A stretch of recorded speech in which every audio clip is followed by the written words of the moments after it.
Holy crap. People persist in doubting the evidence. Don't run and hide. Don't be afraid. Don't turn away any longer. The truth will set you free. You're listening to Jimmy Church Fade to Black on the Dark Matter Radio Network. We're turning all of our antennas towards Jimmy Church on Dark Matter Radio. And now, your host, the captain of conspiracy, the prince of paranormal. This ain't your daddy's radio network show. This is Jimmy Church, Fade to Black.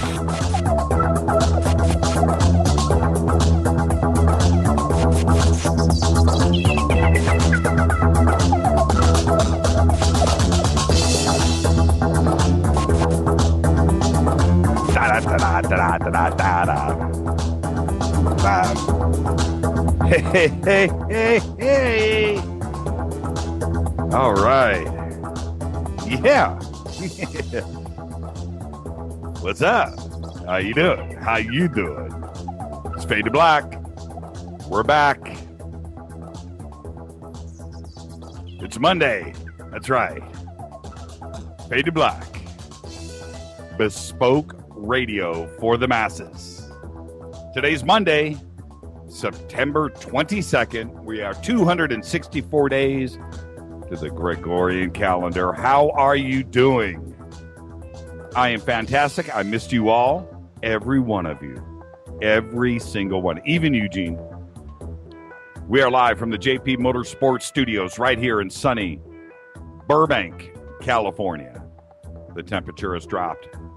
For KJCR and the Dark Matter Radio Network, I am your humble host, Jimmy Church. Man, love that space boy. Big salute to the proud men and women in uniform all around the world fighting the good fight for us. Without them, there is no me, there is no you, there is no us. And you couldn't hear me right now. Protecting that Constitution of ours. Freedom of speech is everything. Welcome, everybody. Let's get this one cracking. We got a busy show lined up tonight. I'm looking over here at Twitter. Everybody seems to be accounted for. It's clicking by really fast. Method, Stallone, Dave C., Mike K., Sherilyn, G. Vito, Betty, Michael, Whoa, Walter. I think everybody is here. I'm just going to scroll through. Ed Powers, Dale in the house. Let me look at his new meme. Who's ready for another week of Fade to Black? I am. Yay. Look at Fady. Fady's the man. One could not ask for a better mascot than Fady. Dale and I were talking about that before the show tonight. So proud of Fady. And we've got a surprise. Dave Matherly's in the house. I was with Dave over the weekend, Saturday. Ken Beck's in the house. George Aruda. Wow. Of course, Leslie Johnson III, Robert Knoll, MG in the house. I mean, I can keep scrolling. I love Ken Lipson's here. MC Ryder. Rich in Vegas. I mean, how cool is this? The Fader Not family. Just absolutely amazing. Totally humbling experience, and I missed everybody. We were so busy over the weekend, and I think everybody saw a lot of the stuff that went down. We got the new trailer up on YouTube, and ran it. We fine-tuned it. It's better now. Poor Method, man. Method has been working his butt off, and when you look at that trailer, you know how hard he has been working. That trailer is absolutely amazing. And I'll throw this over to Twitter right now. I just want to say everybody should thank, number one, Method for all of the hard work. So everybody just bang out a quick thank you, Method. And the new version, the new smoother version, Spaceboy just popped in, is going to be used this week. We'll update the credits. Lynn and Oz, Australia's in the house. Australia loves Jimmy Church. Yes, you do. I love you right back. And I just see, I see now that Eugene is sporting his new Fade or Not badge.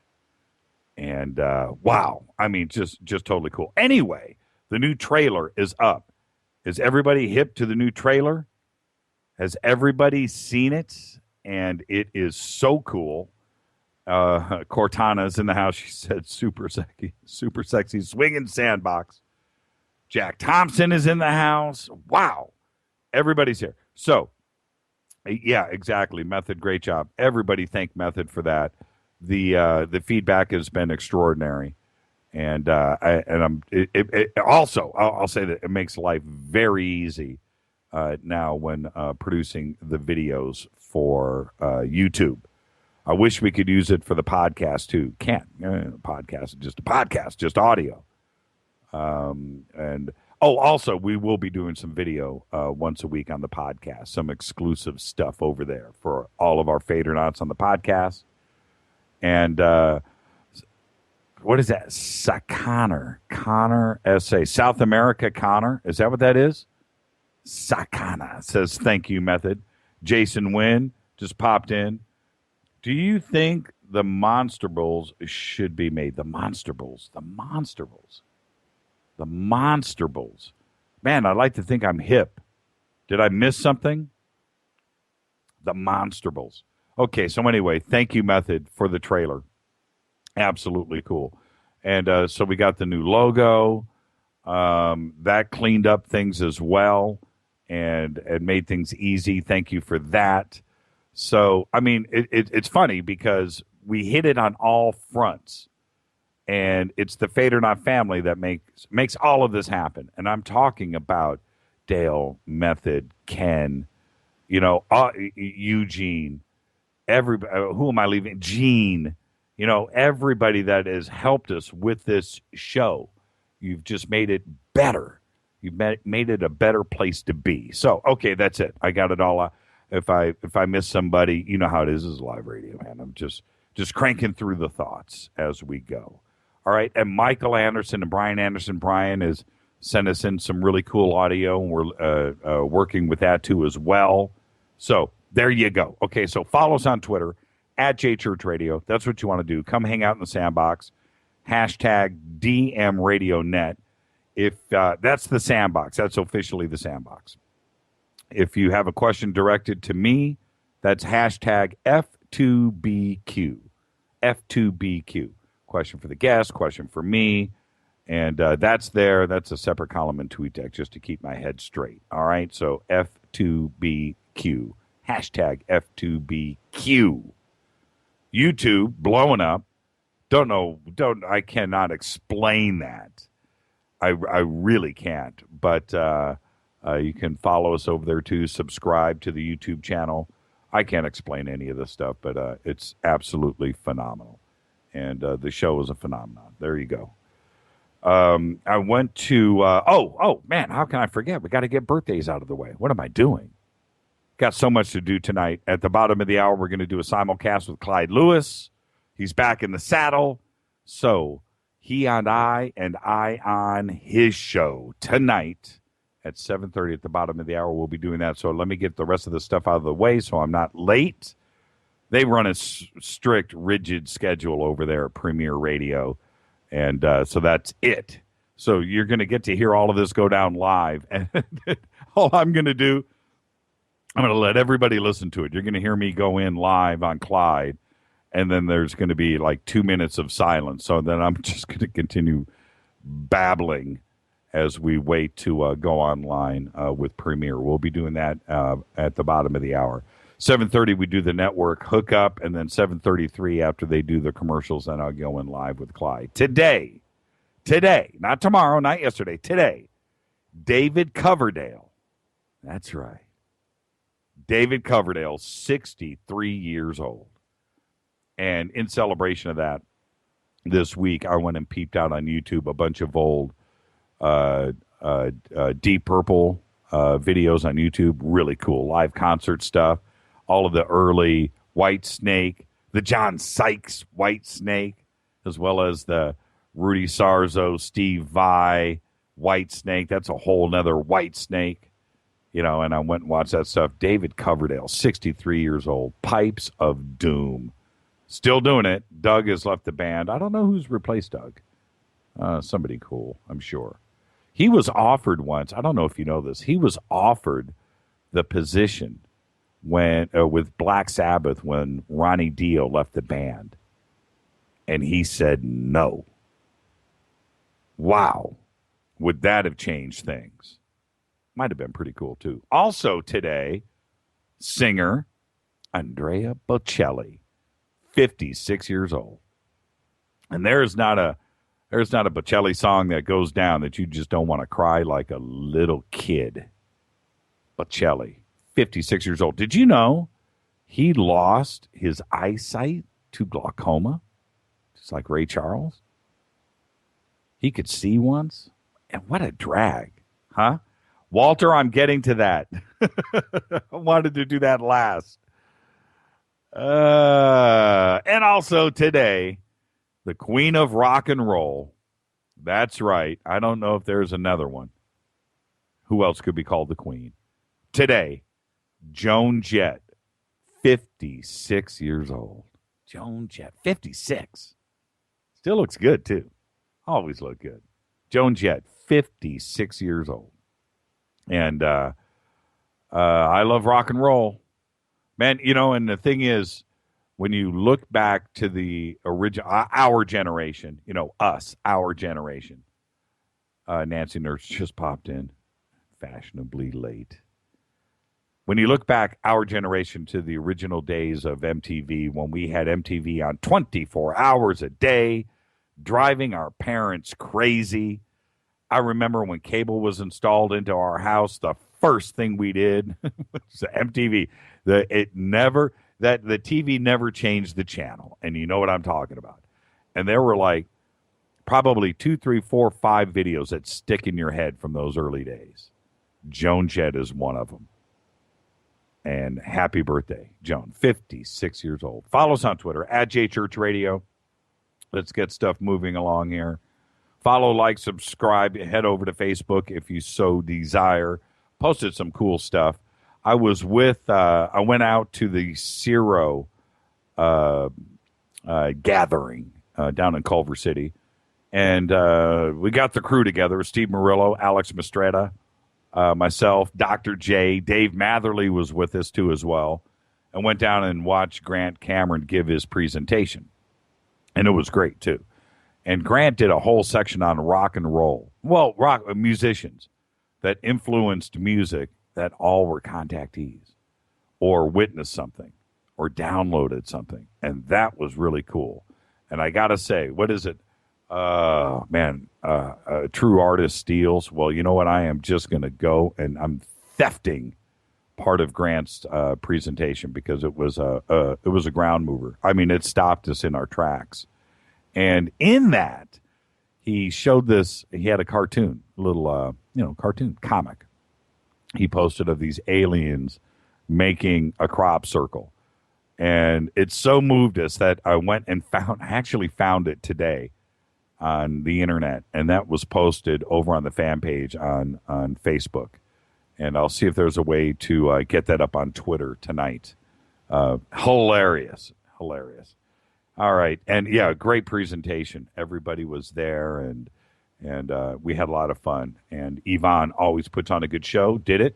And also, at that show, I decided to go and spring for a bunch of raffle tickets. And if I won anything, because Yvonne does this raffle. So I thought, okay, I'm just going to go buy a bunch of raffle tickets. So I did, bought, like 10, $1 a piece, bought 10.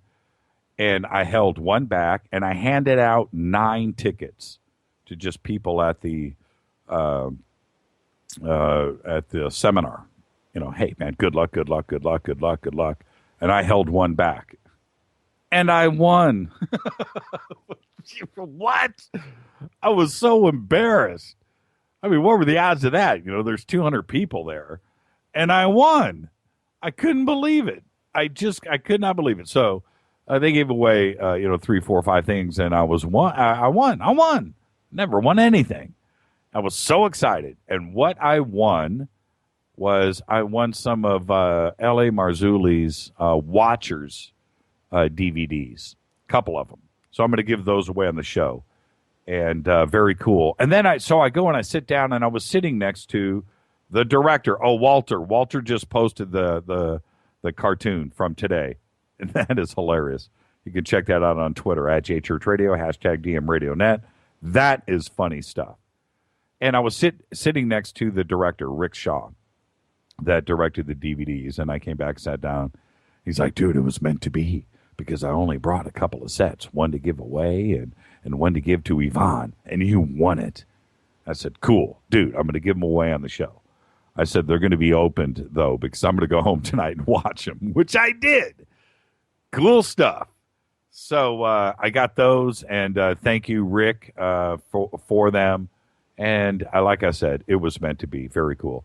Let's take our first break. We come back. I'm going to bang through a bunch of stuff. I'm going to try to get through everything as quick as possible. This is Fade to Black. Bottom of the hour tonight, Richard Allen Miller. Bottom of the hour, Clyde Lewis. Richard Allen Miller, the original Fox Mulder from the X-Files, is going to be with us for 2 hours. It's going to be great. And that's it. Let's take a quick break. Follow us on Twitter at JChurchRadio. You got email you want to send in, Jimmy at jimmychurchradio.com. That's what you want to do. Fade to Black, Monday edition, everybody. Excited. I missed y'all. I'll be back right after this. Let's take a quick break.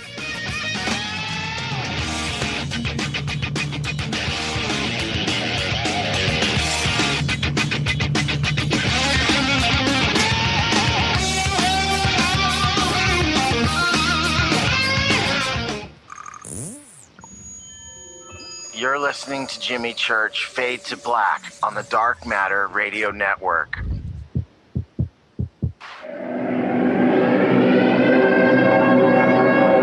Ladies and gentlemen, girls and boys, you have tuned into the latest phenomenon in late night talk radio, Fade to Black, starring the inimitable Jimmy Church, showcasing his continuing quest in pursuit of knowledge of the strange and paranormal.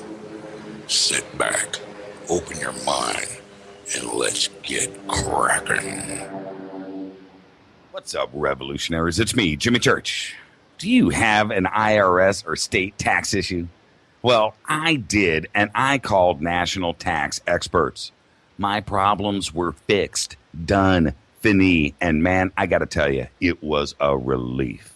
National Tax Experts are a recognized tax office that services clients in all 50 states. Doesn't matter where you live. Give them a call. I'm telling you, they take the time to understand each and every client's individual financial status as well as their financial goals. And that's exactly what you need, my brother, when you're taking on the evil 3-letter. So, seriously, give them a call today at 1-877-909-5444. Again, 1-877-909-5444. Or go check out their website, www.nattaxexperts.com. That's NATTAXEXPERTS.com. Tell them Jimmy sent you. This is KJCR at JimmyChurchRadio.com. On the Dark Matter Radio Network.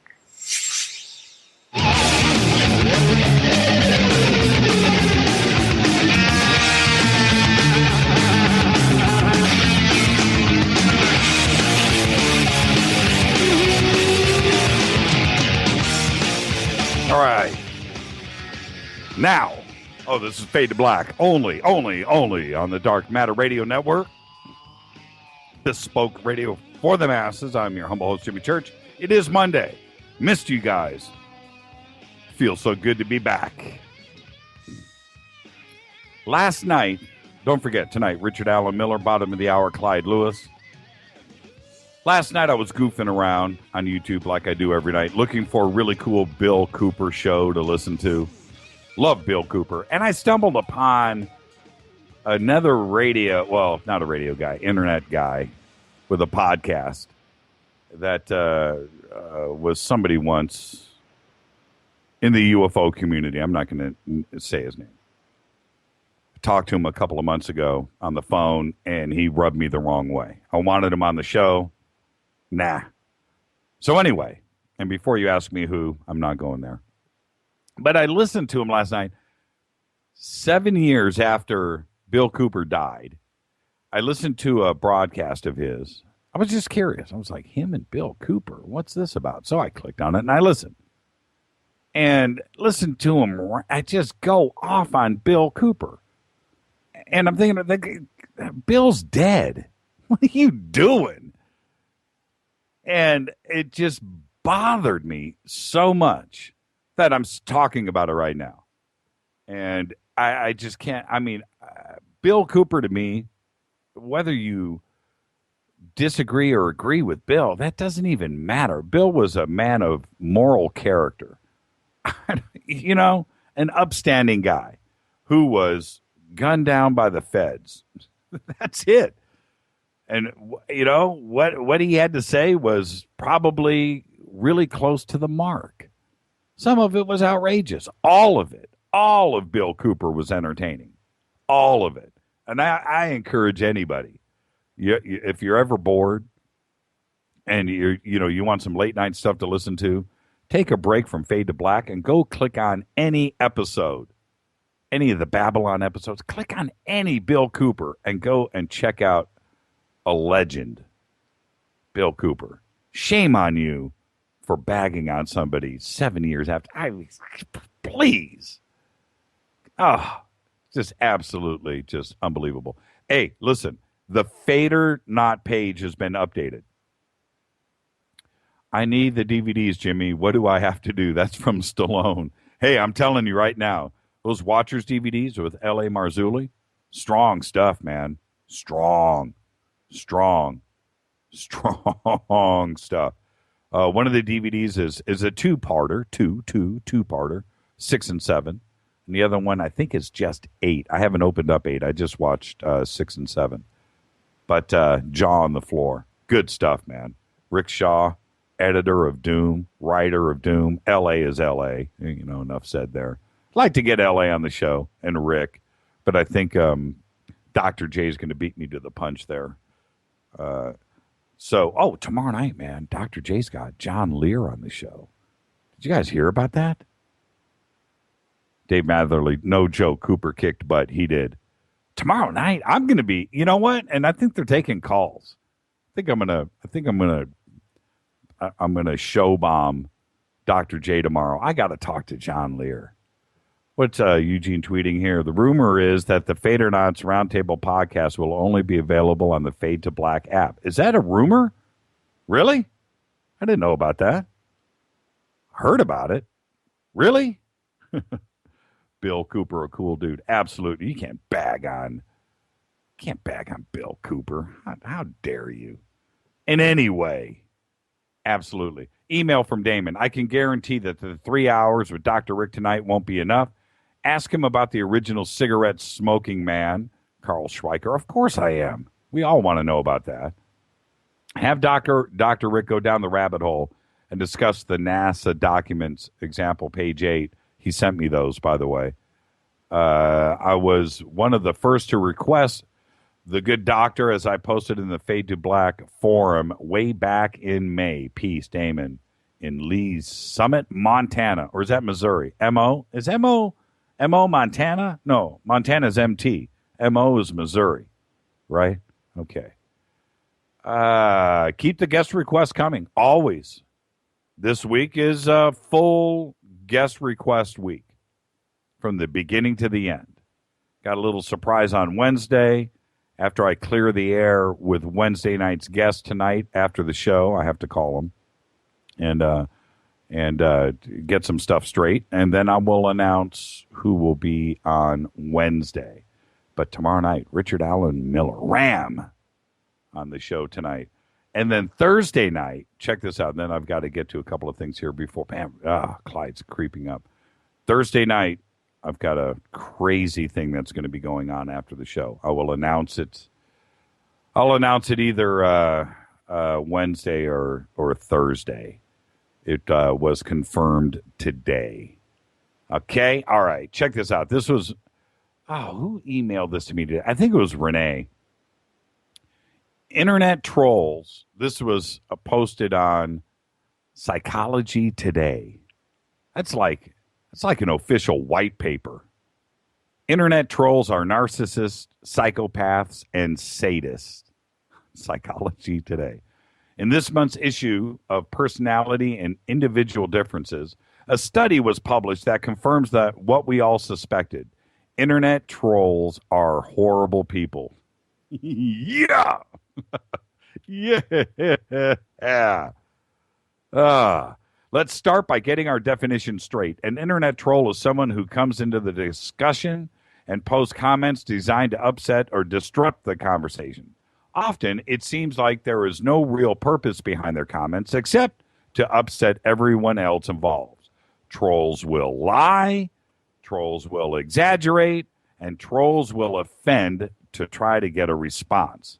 Canadian researchers decided to find out. They conducted 2 internet studies with over 1,200 people. They gave the personality test to each subject along with a survey about their internet commenting behavior. They were looking for evidence that linked trolling with the dark tetrad of personality, narcissism, sadistic personalities. And here's a couple of quotes.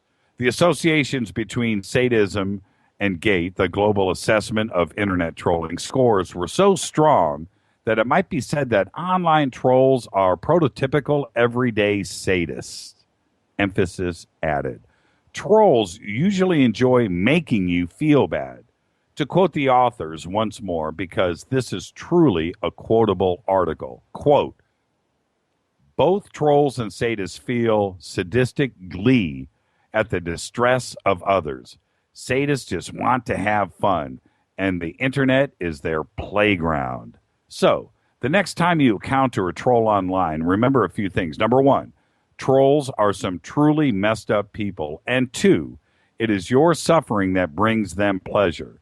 So the best thing you can do is ignore them. I love it. So true. I got this email today. This is a church rant. Russian troop movements as of September 19th, a strategic command and staff exercise codenamed Vostok 2014, with about 100,000 troops participating, began in the Eastern Military District on Friday. The Defense Ministry said about 100,000 servicemen, up to 1,500 tanks, 120 aircraft, 5,000 pieces of weaponry, military and special hardware, and 70 ships will take part in the exercises. Participating in the exercises will be Tupolev 22 M3 bombers, Tu-95 MS missile carriers, tanker aircraft, IL-76 and AN-12 transport planes, and an A-50 long-range radar detection aircraft. Absolutely insane. There's a little more to this, but I can't get to it. Why? We got to get to Clyde Lewis at the bottom of the hour. I'm going to do the hookup here in a second as soon as I come back off the break.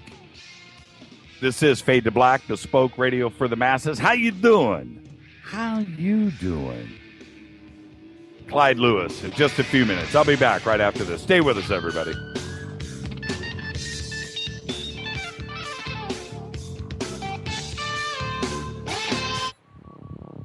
Are you afraid of the dark? Don't move. Don't touch that mouse. You are listening to Fade to Black, bespoke radio for the masses, on jimmychurchradio.com.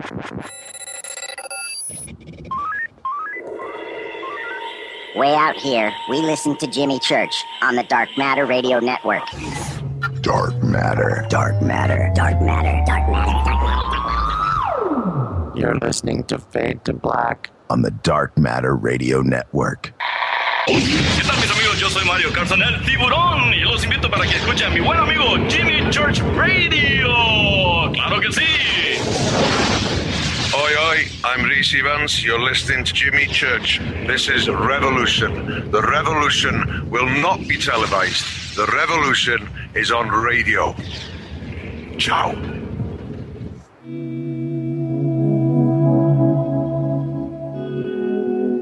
All right, we're going to do this live right now. Check this out.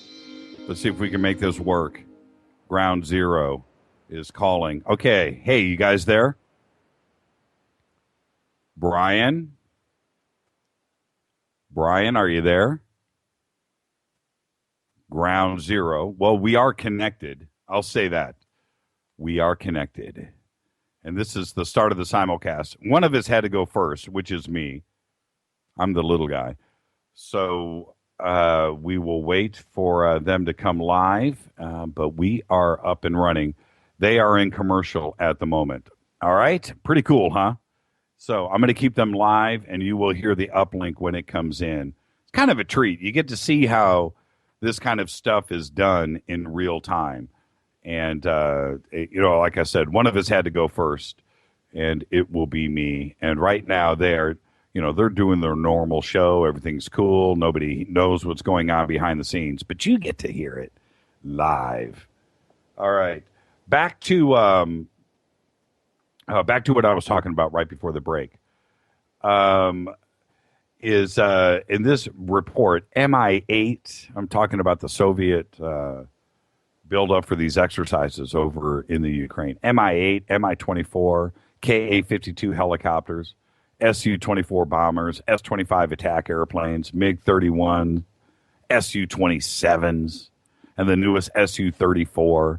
The 30SM and the Su-35S multi-role attack aircraft systems will all take part in the exercises. The maneuvers involve units that participated in a snap combat readiness check in the Eastern Military District on September 13th or September 11th through 18th, when the troops were put on full combat alert, airlifted, and redeployed by rail and sea. Some units were transported as far as 4,000 kilometers away. Absolutely insane what is going on over there. I thought everything kind of chilled out. The ceasefire. It's kind of, what did they say in Monty Python? Nobody suspects an insurrection. Surprise. The elements of, what was it? The element of surprise? And I can't remember. But it's kind of weird. Sign a peace treaty. Get that going. A ceasefire. Chill out everything. And then just sneak up, build up. And that's not what this show is about. But what this show is about coolness. And I look at this, Walter. Well, I'm watching Walter. She's old, gray, fat, and wrinkly, dude. Oh, she's old. What? Oh, man. Okay. So, and then, Thursday night, we're going to have another pretty cool surprise after the show, too, as well. And I can't really say anything more than that. The reason is I'm waiting for them to do their announcement on their side. So once all of that is done, then I'll make the announcement here on the show. Okay? All right. Tonight, Richard Allen Miller. Tomorrow night, James Swagger, who is fresh back from Bosnia. And he took a visit to the pyramids. And he's got some interesting stuff to say. He went through the tunnels. He researched and checked out the poured concrete. Oh, here we go. Here we go. Here we go. This is what a network hookup sounds like, everybody.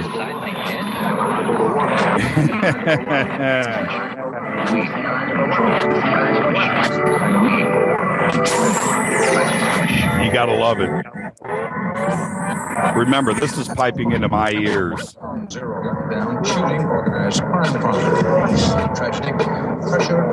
We're live on my end. Ground zero.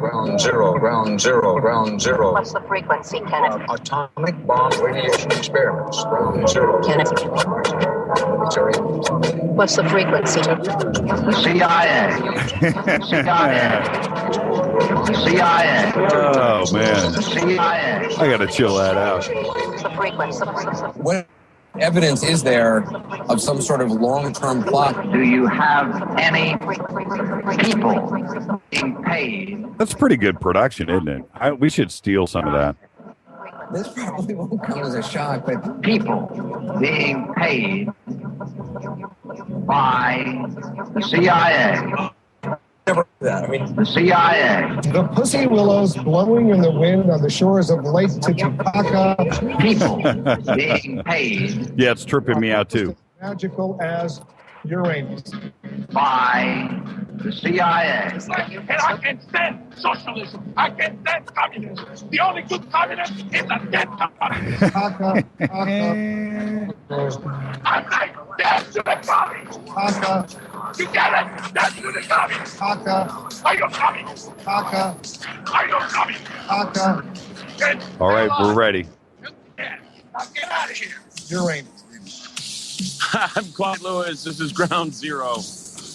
And the guy that you're hearing laughing in the background is our good buddy Jimmy Church from Fade to Black. And do a little simulcast action with him right now. How you doing, Clyde? Hey, what you up to, buddy?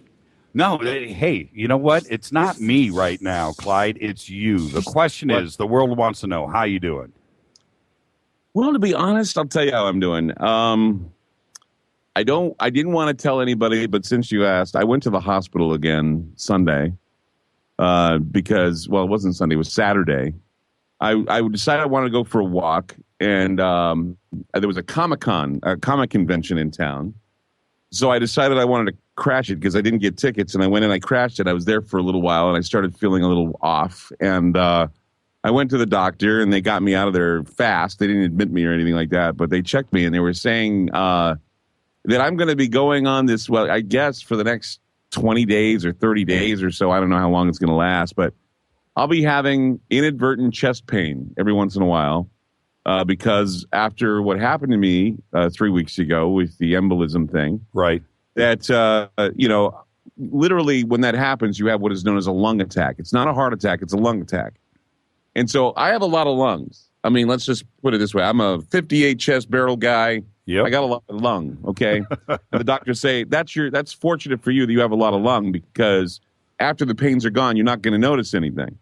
But he says, in the meantime, he says, you can't panic and you gotta kind of like think to yourself, everything's going to be fine. So I got to think to myself, everything's going to be fine. But in the meantime, I'm being told that I have to try to be in a less stressful situation, try to be, understand that I'm fragile, understand all these other things. And what's really funny is they tell me this, and tonight I come into the studio and we're bombing Syria. And there's a lot of tension in the newsroom tonight, and there's a lot of tension going on. And I thought, what am I going to do to calm down? So I guess talking to you is kind of putting me into a better mindset, especially when I know what you've been up to. You and Steve Cockayne have been, busily, raising some cash and putting that together to help me with my bills, and I really appreciate that.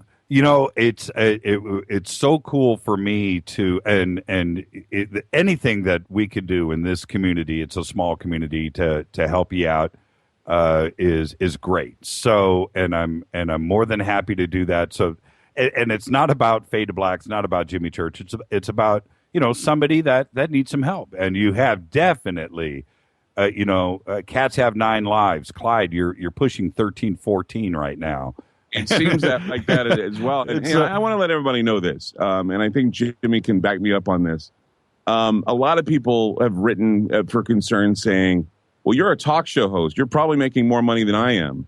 And I say to that, let me tell you something. The deal here is that it's not about how much I'm making, because what's going on here is I'm an independent broadcaster. It was given a great opportunity by a wonderful company to remain independent, and they would put me on the air for that. So that is one part of it. And the other part of it is no matter how much money you make, I don't think it's going to be easy, and it's not easy, especially with a family, to cover all of the bills that come from both a cancer surgery and now, and this is what is really devastated me. It's not the fact that I wouldn't be able to cover my bills with the insurance that I'm provided. It's just that after all is said and done, there are more things that need to be paid for outside of the insurance coverage that I really, and I know that a lot of people understand that, and really appreciate the effort gone into this fundraiser. And I've noticed a lot of your listeners have been posting at the GoFundMe site that is there, and you've urged a lot of listeners to do this. I really appreciate Thank you. Yeah, and it means so much to me to see Fade to Black there and our Fadernauts that have stepped up and again, you have your show, I have mine. It doesn't matter. We're all in this together, and it's so funny how I think that there are some people out there that enjoy and relish the thought of you and I or me and George to have some animosity that we don't like each other, and that it's hilarious to me. It's absolutely hilarious. And, and I once again I have to say this again. I mean, you, Jimmy, and of course George, have both. I don't know what to say. I mean, George and you both have informed your listeners about my situation, and I am grateful. I don't know what else to say about it, but George was on it like Blue Bonnet, to coin a phrase. He was on it, and he was reporting it from where he was, and then when he heard it was out, he had me on his show talking, and it was amazing, what he's done. And I don't know if any Coast listeners are listening to both of us right now who are saying, God, what can I help out? What can I do to do this? And then, of course, your listeners stepped up to the plate. I was noticing as I was being informed that your listeners have stepped up to the plate to help out. Now we're probably, $1,000 short of our goal, the goal that Stephen and you and everybody else have brought forth for what this should be. And so I would hope that if we could meet that, that'd be awesome, because then there'd be a lot of things that I could take care of, and a lot of problems would be alleviated from me for sure. Yep, and so for all of the Fadernauts out there that are listening right now, we have the links up. Not only we'll put the link up again in Twitter here in a second, and it's up on our Facebook page, my personal Facebook page. But so anyway, Clyde, we'll take care of all of that. We'll hit the goal. I tried to get it done by today. We knew that we were going to do the simulcast tonight. We're close. We're so close. We're inching close. And and my sister Heather stepped up too as well. I was like, wow. I saw your sister. She put that up there, and I was like, that's amazing. Yeah. So Heather, I love you. Thank you. It's going to really help out a lot. I'm really, I don't know what to say. I'm touched, and I'm humbled, and I'm, and when you're in this situation, you're all caught up in thinking about the health thing, and then all of a sudden the phones start ringing, and you start hearing, oh yeah, you got to pay the price for living, and you got to pay the price for recovering, and you got to pay the price, and it just piles up, and then you get a phone call from you, or you get a phone call from George, or you get a phone call from Stephen saying, hey, did you know that we're raising money? And I said, what? And I was just completely blown away, and I didn't know what to say except thank you. And it'll continue. So, but let me ask you this: do you ever feel like you're being messed with? Do you feel like, man, come on? I mean, do you feel like you're being messed with? Janine and I had this discussion over the weekend, and she's not one for conspiracy theories because of her position and what she does. But she was saying to me, she said, have you ever wondered if this is something that perhaps you need to take a look at, and you need to be careful of relationships and who you're associating with and what's going on with you? And I said, you mean a conspiracy against my life? And in fact, I had a doctor that even brought it up that knew of my position, and he did a little Twilight Zone whistle, and he said that, he says that the things that are happening to me should not be happening to me. And that's bottom line. I mean, the kidney cancer that has happened that I recovered from, that my last surgery was done, a year ago, last June. The complication should not be happening. I talked with a friend of mine, Dr. Burgess, and he told me the same thing. He says, this isn't something that should happen to a guy like you. And, there have been a lot of things in this past year that have surprised me. And so what I have to do is I have to take my day by day, and go after the things I can control. Go after the things that I can look out for myself. All the rest is up to God. All the rest is up to the prayers of the listeners that they've been so, gracious in giving me their prayers and praying for me, helping out with this GoFundMe site.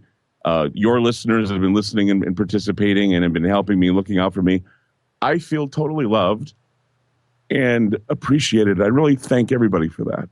And like I said, it's not about anything except for I don't want to even say fade to black when it comes to this or our listeners.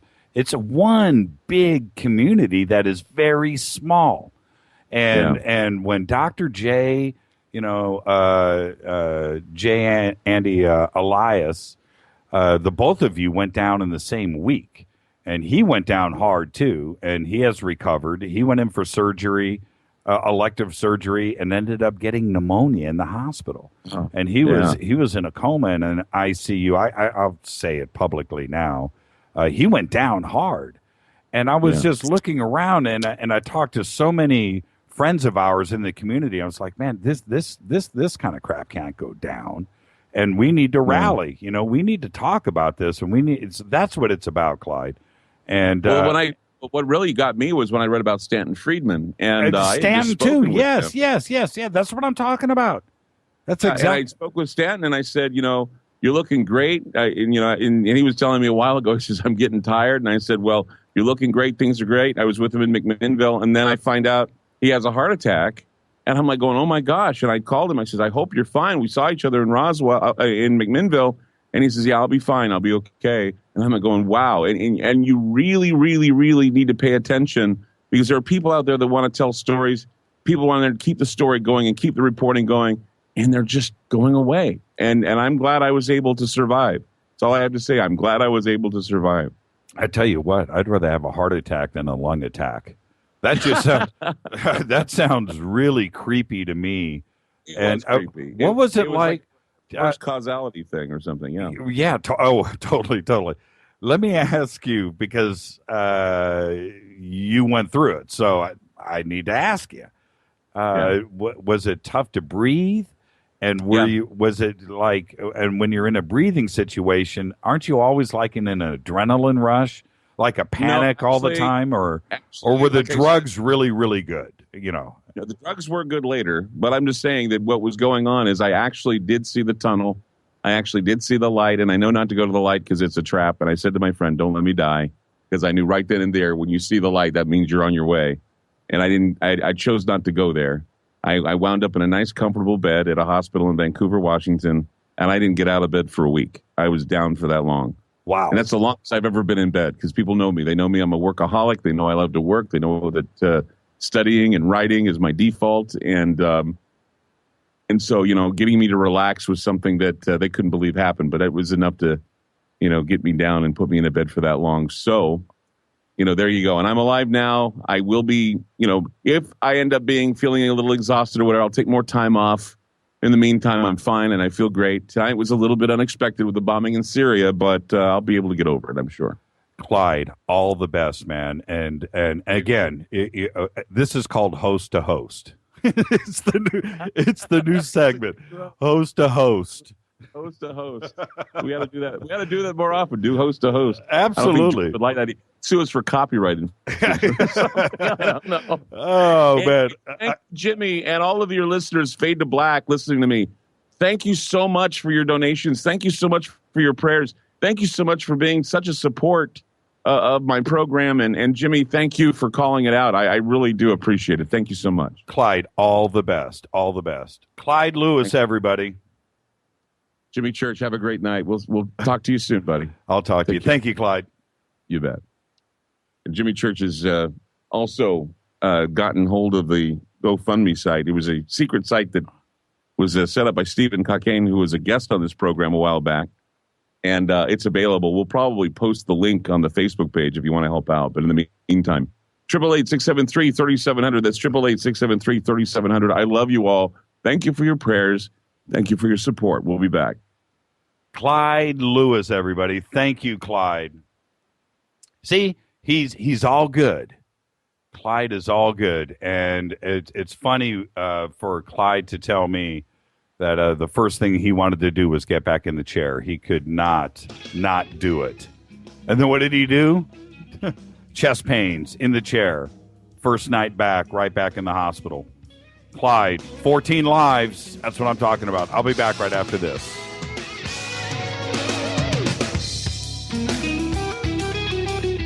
Hi everybody, this is Rob Halford, the Metal Guard on JimmyChurchRadio.com. What's up? My name's Brian Taylor, Ninja Badass Extraordinaire, and this is JimmyChurchRadio.com. JJCR, in your face. JimmyChurchRadio.com on the Dark Matter Radio Network.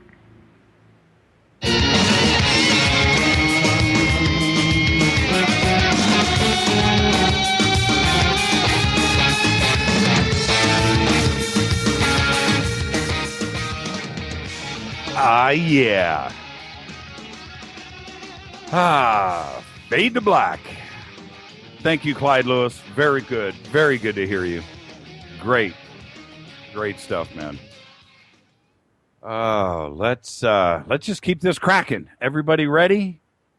I am so excited. What a great show. What a great show we've got going on tonight. Hey there. Hang on there, Richard. Let me get your intro in.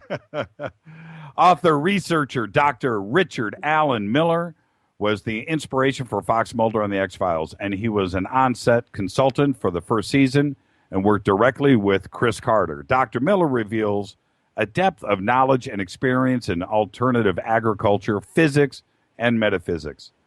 Miller began working in the secret world of naval intel, SEAL Corps, and MRU in the late 1960s, and now has amazing experiences and conclusions to share. His writings reveal a depth of knowledge and experience in three major fields: alternative agriculture, physics, and metaphysics. Before many leading-edge concepts became trendy topics, Miller is the international front lines of research, experimentation, and documentation. Today, Miller writes for Nexus magazine and is a preferred guest on internet radio. In the 21st century, Miller is re-emerging as at a critical time in humanity's evolutions with metaphysics and practical survival converge. I will say this really quick. Welcome to the show. But also, he's like the regular on Coast to Coast with our good friend John B. Wells. I'd like to welcome to the program Dr. Richard Allen Miller. Doctor, how are you tonight, sir? My stock response would be that I'm going bald. What? From a natural cause. Aren't you growing? Those weeks. Doctor, aren't you growing something on your farm up there to combat baldness? I wouldn't even want to go there if I were you. There isn't. I've been bald since I was 20. And that's a funny thing. My family, the guy's side, the church side of the family, my brother Danny lost his hair. My brother Mike lost his hair. My dad lost his hair, all in their 20s. And, they still got the hair on their ears, above their ears. That's a Bill Cosby joke. I know that song. Right. And me, my hair, it will not stop growing. It's like right to the middle. I look like Eddie Munster. It's growing down my forehead. It's not receding. I'm not kidding. I'm 50, and I can't slow this stuff down. It's absolutely nuts. Well, good. I mean, anyway. I put my head down on the floor and I rub my head in the ground a lot. So, what do I expect? Let's jump in. Somebody just tweeted Walter, the famous "I Want to Believe" X-Files poster. Let's kind of start there, if you don't mind, because sure. I want to introduce you or reintroduce you to our audience and. Everybody loves the X-Files. Everybody loves Fox Mulder, and they do, and you. So, take us back to that time before the X-Files was created, and how were you involved, and how did they find you? And let's kind of start there. We have so much to cover tonight, but well, that's several shows. Okay, I was a top draft pick in high school. I was doing science fair projects 2 years earlier than the Mariner experiments flyby on Mars. And basically, I was corrected. It was not Mariner 1, it was Mariner 4. But basically, my junior year, I constructed a new meson field theory where I postulated the existence of a muon. And at that time, it was considered a meson. And if you set it up correctly, you created what was called a tachyon factory. And I did all the math on it. I was a high school kid doing that in my junior year. And then in my senior year, I built a linear accelerator and was the first American to actually demonstrate particles going faster than the speed of light. And that was called Cherenkov radiation, which is now later called Bremen-Strahlen radiation. And what the Mariner 4 did 2 years later in 1964 was have a tachyon factory that would beam down at Mars, and they would look at the radiation pattern off it to determine how much water was on Mars. That's how it works. It has index of refraction. And so, and I did that as a junior and senior in 1960 and 61. So, of course, when I came out of high school, I went straight to Washington State University. I started at UW and then went to Pullman. And they brought this little-known professor in from England called Raymond Band. And he had written a book on mathematical physics called band theory. And from there, it's history. I went to work for old man DuPont, worked out of Wilmington, and they sent me to Delaware, where I did the primary of my graduate work. And I did work also at Princeton, MIT, and then later at the University of Washington, and then got some honorary degrees. But ultimately, everything in my life had been orchestrated. When I came out of graduate school, Boeing was there in Wilmington, Delaware, hired me on the spot, brought me home. By the way, that other thing I'm sending you is on the Air Force's studies on teleportation, and it's an official document. I think you'll find it really interesting for posting if you want. Because there's a lot of things going on today in physics that the public isn't even aware of. Boeing, right now today, has a magnetic monopole which allows for an inertialess type of transportation like a UFO, where they either use 3 or 4 magnetic monopoles. And there's several books out on that subject on how the math of it works. It's interesting. Where we're going, I don't know what my role is in all of this, but back when I came out of grad school and went to work for Boeing, my first job was working under Art Pilgrim with Lunar Base Alpha 1. And that was later known as the Space Center. But we had constructed a hydroponic system that was basically a closed system. And I was the physicist in charge of light. And off I went, growing pot on the moon. It was that's 1970. They were doing marijuana studies for the government. I can't believe it. But back then, we knew about aliens, but at that time, that was the Cold War, and we were more worried about the Russians. And really, while the Russians were very superstitious, paranormal studies with Kalugina, some of these other weird people, they had some Czechoslovakians that were actually brilliant scientists. And Bulgarians were a bunch of thugs running around. But I got to meet Dr. Milan Riesel and Janov and several of the other top-end scientists that were coming out of Europe at that time. They had, for example, at that time they were proposing earthquake hazards. It was a system called cosmobiology, and basically when the planet Neptune, no, it was Uranus. When Uranus and the Earth and the Sun were in a certain specific geometric alignment, there was an absolute certainty of an earthquake, major earthquake on Earth. Now, Uranus is so far away, we have no known laws that would somehow vector earthquakes like we now vector it to sunspots and CMAs that are coming off the sun that would cause disruption on the Earth. But back then, it was a geometric alignment. And one of the jobs I did was to actually put a 360 computer together and go back into star maps and validate that was true through history.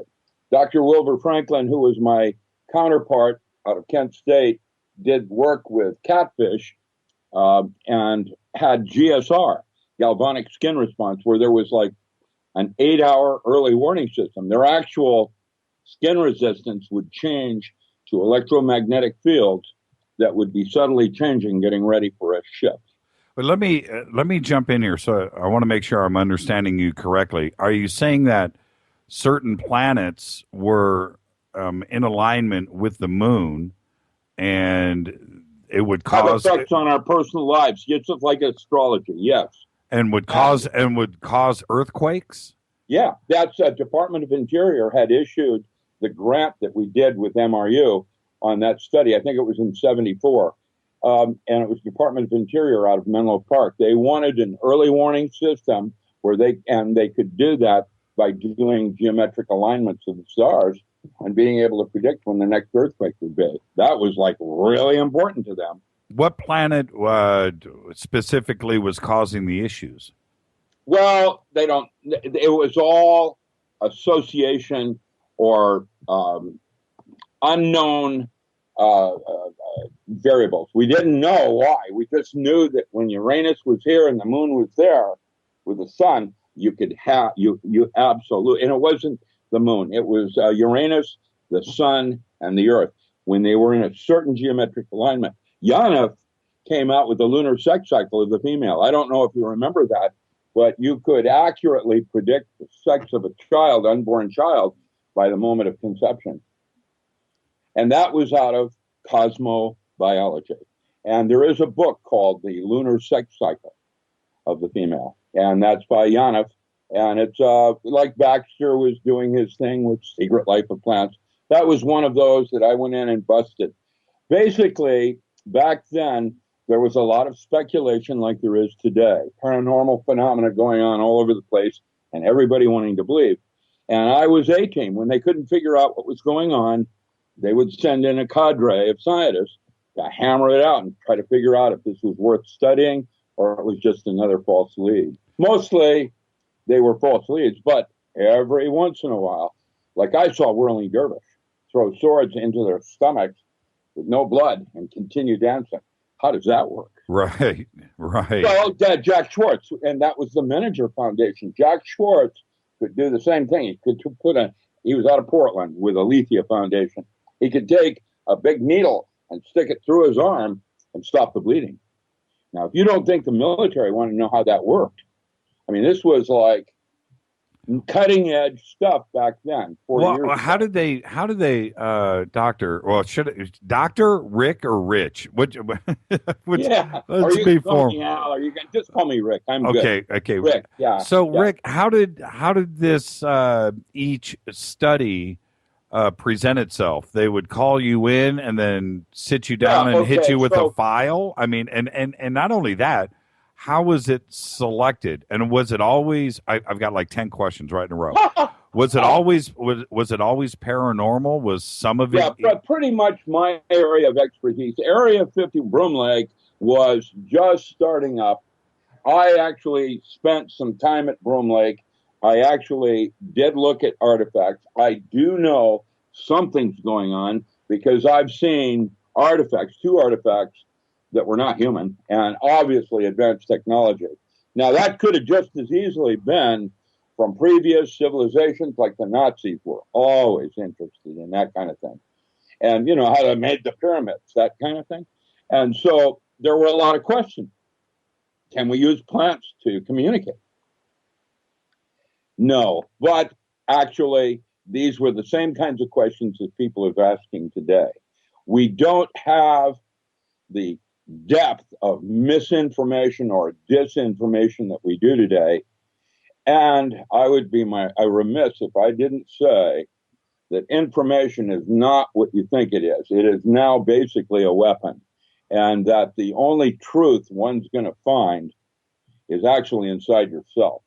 And it's different for each of us. And so there it is. Information has its own length, girth, and width, like time and space does. That's why they made distinctions between a quantum mechanical system that would measure in space and time. Then we had a holographic system that measured in resolution of information, where the information was all present at a point, and then the scale in which you went to examine it determined how it flowed into or out of itself, like fractals. Well, so I guess my question is, when you opened up a folder, I'm assuming that's how it happened. You they'll send me a little thing like that. You would open up and there it would be. So take me through one example of that. You walk in and you sit down and okay. So one of them was when Edward Marks at Yale made that breakthrough on synthetic telepathy, and it appeared first in Commerce Daily News. That means anything going on gets published first, up front. People don't notice it, but there it is.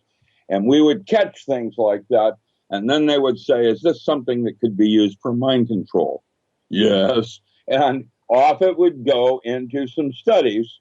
Then that would lead to the whole of the paper I sent you on synthetic telepathy that led to through-wall surveillance, what we used to call in hippie days a paranoia meter. We could read, for example, sub-vocalization on your throat.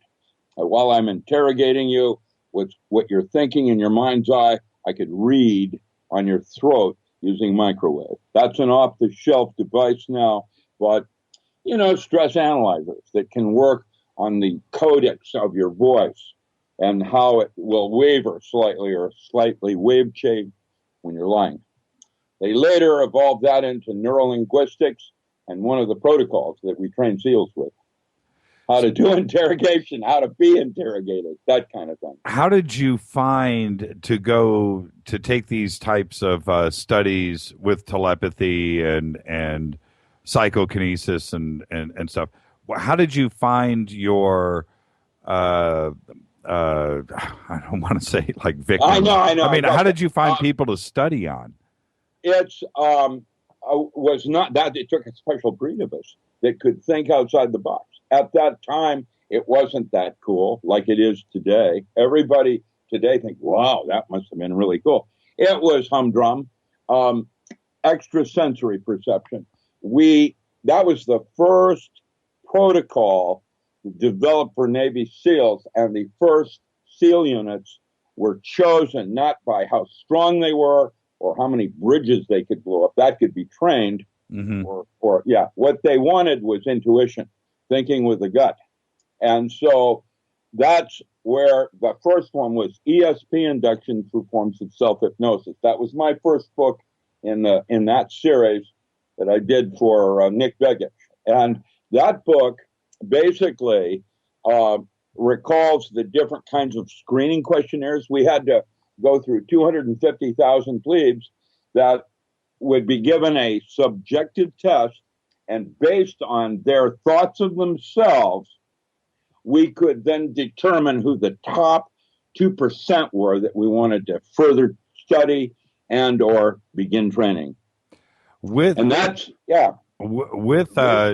telepathy, let's kind of stay on that. I would like to talk about PK in a second, but with telepathy, were you able to find certain individuals that had a profound talent? Seems that it can not only be profound in certain specific individuals, but in fact can be enhanced in people like you and me. And so my protocol that I developed was challenged. And they had Duke University at that time. Dr. Ryan's labs had moved across the street in Durham, and they were called the Foundation for the Study of Man. You know, that big 4-story building where all the kids are doing firewalking and whatever. Yeah, that place.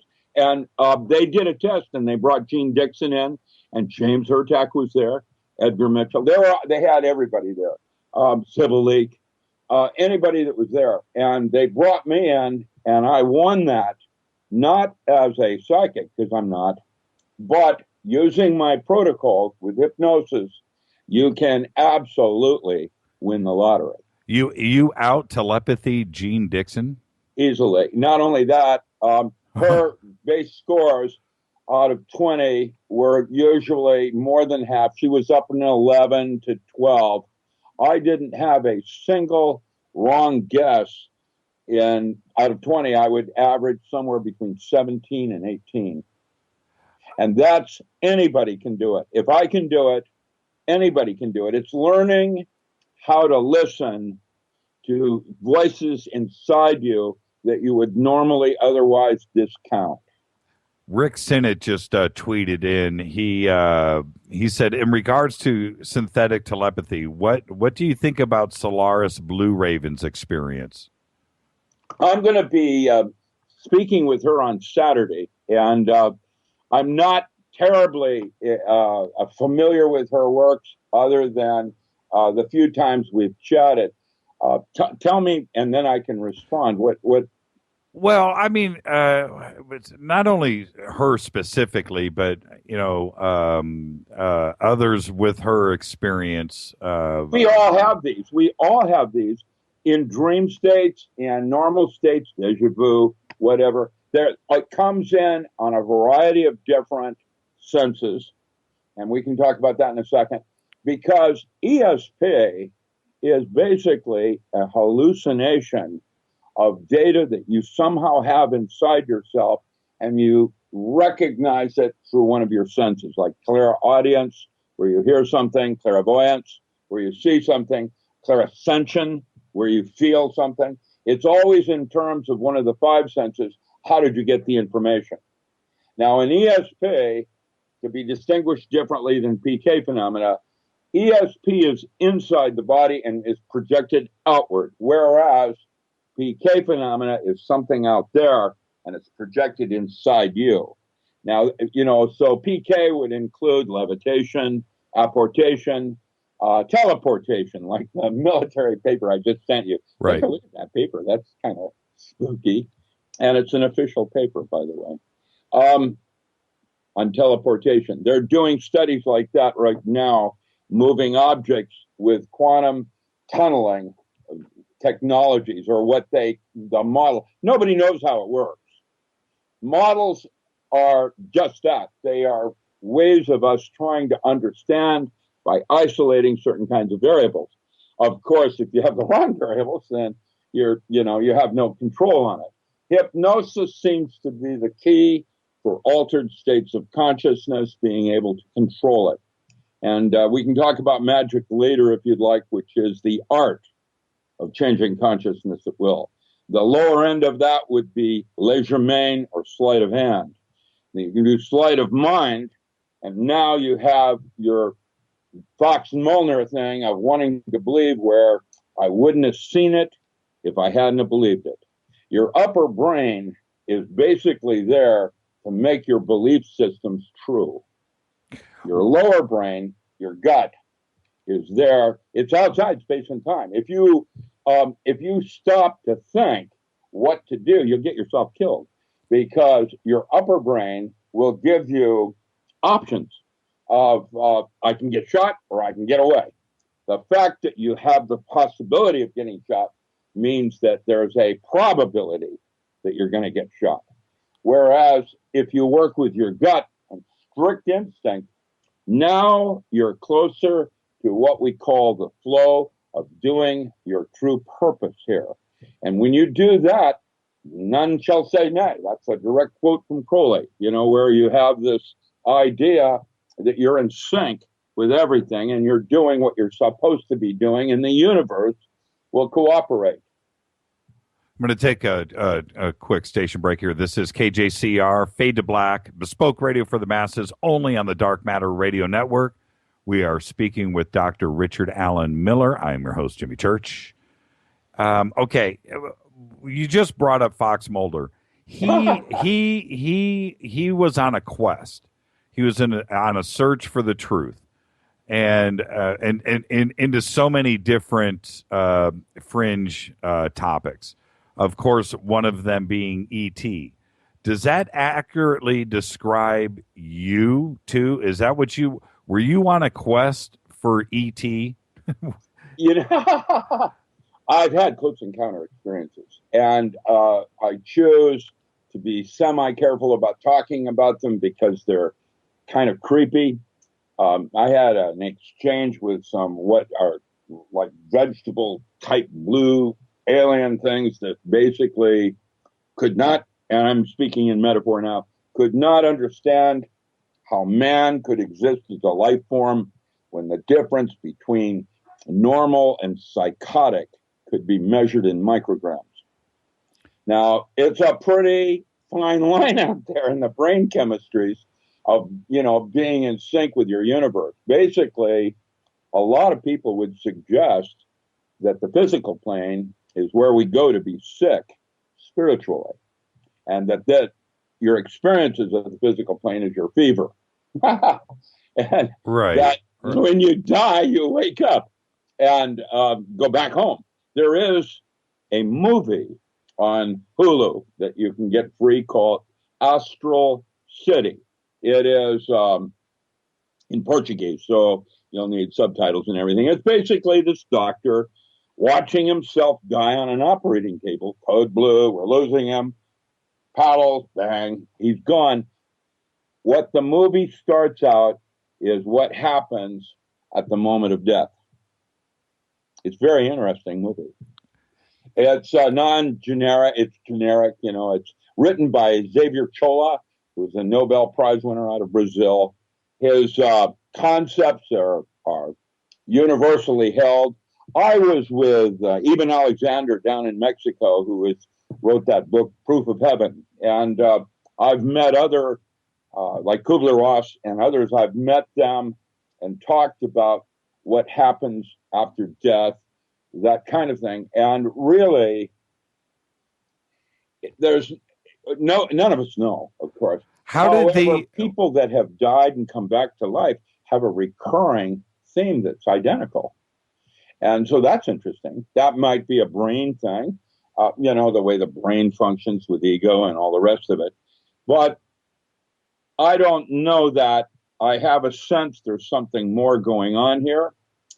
In Jungian psychotherapy, for example, they would suggest that you are hallucinating so badly that your son is nothing more than a younger masculine part of self that you have projected into the physical world to have dialogue with yourself.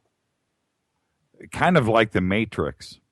Well, no, not real. Yeah. Kind of like the Matrix. Let me back up for a second. When you had your close encounter with the vegetable blue guys, how did that communication happen between the two of you? I went into shock and was in what they were essentially doing metaphorically was trying to determine what my pain level was by chainsawing my arm off in pieces. Excuse me? That's exactly what happened. I didn't get my arm chainsawed off, but that was the experience of it and the pain that would be associated with it. I see. Because I know that you have a bionic arm now. So I thought that's how that... Yeah, it's not related. But the metaphor was that they were studying me to find out what my thresholds were for height of pain. Wow. It was awful. It was a terrible experience for me. And so when I met Dr. Mack at Harvard, I was teaching a course in metaphysics, graduate course, and he chanced to take that course and got interested in wanting to study close encounters, the alien abduction, that kind of thing. And I reminded him that it would not be probable that he could prove the existence of God. But what he could do, and what he ended up doing, was treat the trauma. Now, I'm noticing trauma, like alien abduction trauma. I'm noticing trauma in other areas, including targeted individuals now. There's a half a dozen different archetypal events that are occurring where groups of people are having a similar experience. And I don't know quite what that all means. I think everything is in metaphor, and I tend toward imaginal psychology in the way I try to frame the study I would try to do on something like this. Right. It isn't like it's real. And the way Carl Sagan put it, I got to know and I met him and worked with him for a little bit Berkeley Labs on the Dolphin. And basically, they brought me in because they wanted, I was a math expert and worked with Clifford algebra, dimensional math, and they wanted to have me determine whether or not the dolphin actually had a language. They do. It's more complex than Hebrew. There is a mathematical book out by Avram Moles called Aesthetic Perception and Information Theory. It's just recently been translated into English. It's a must read because it talks about redundancy coefficient, and dolphin language is 10 times more efficient than Hebrew. And dolphin are lower on the food chain than orca, who has a cerebral cortex. It's literally twice the size of man, and he's firing 60% of it, not 10 of it at any given moment. Now, if you want to know who God is, not our God, but a cetacean, orca is an evolved mammal. And the dolphin, the pilot whale, and the manatee, there are 4 cetaceans that have bigger brain cases than man does. That's right.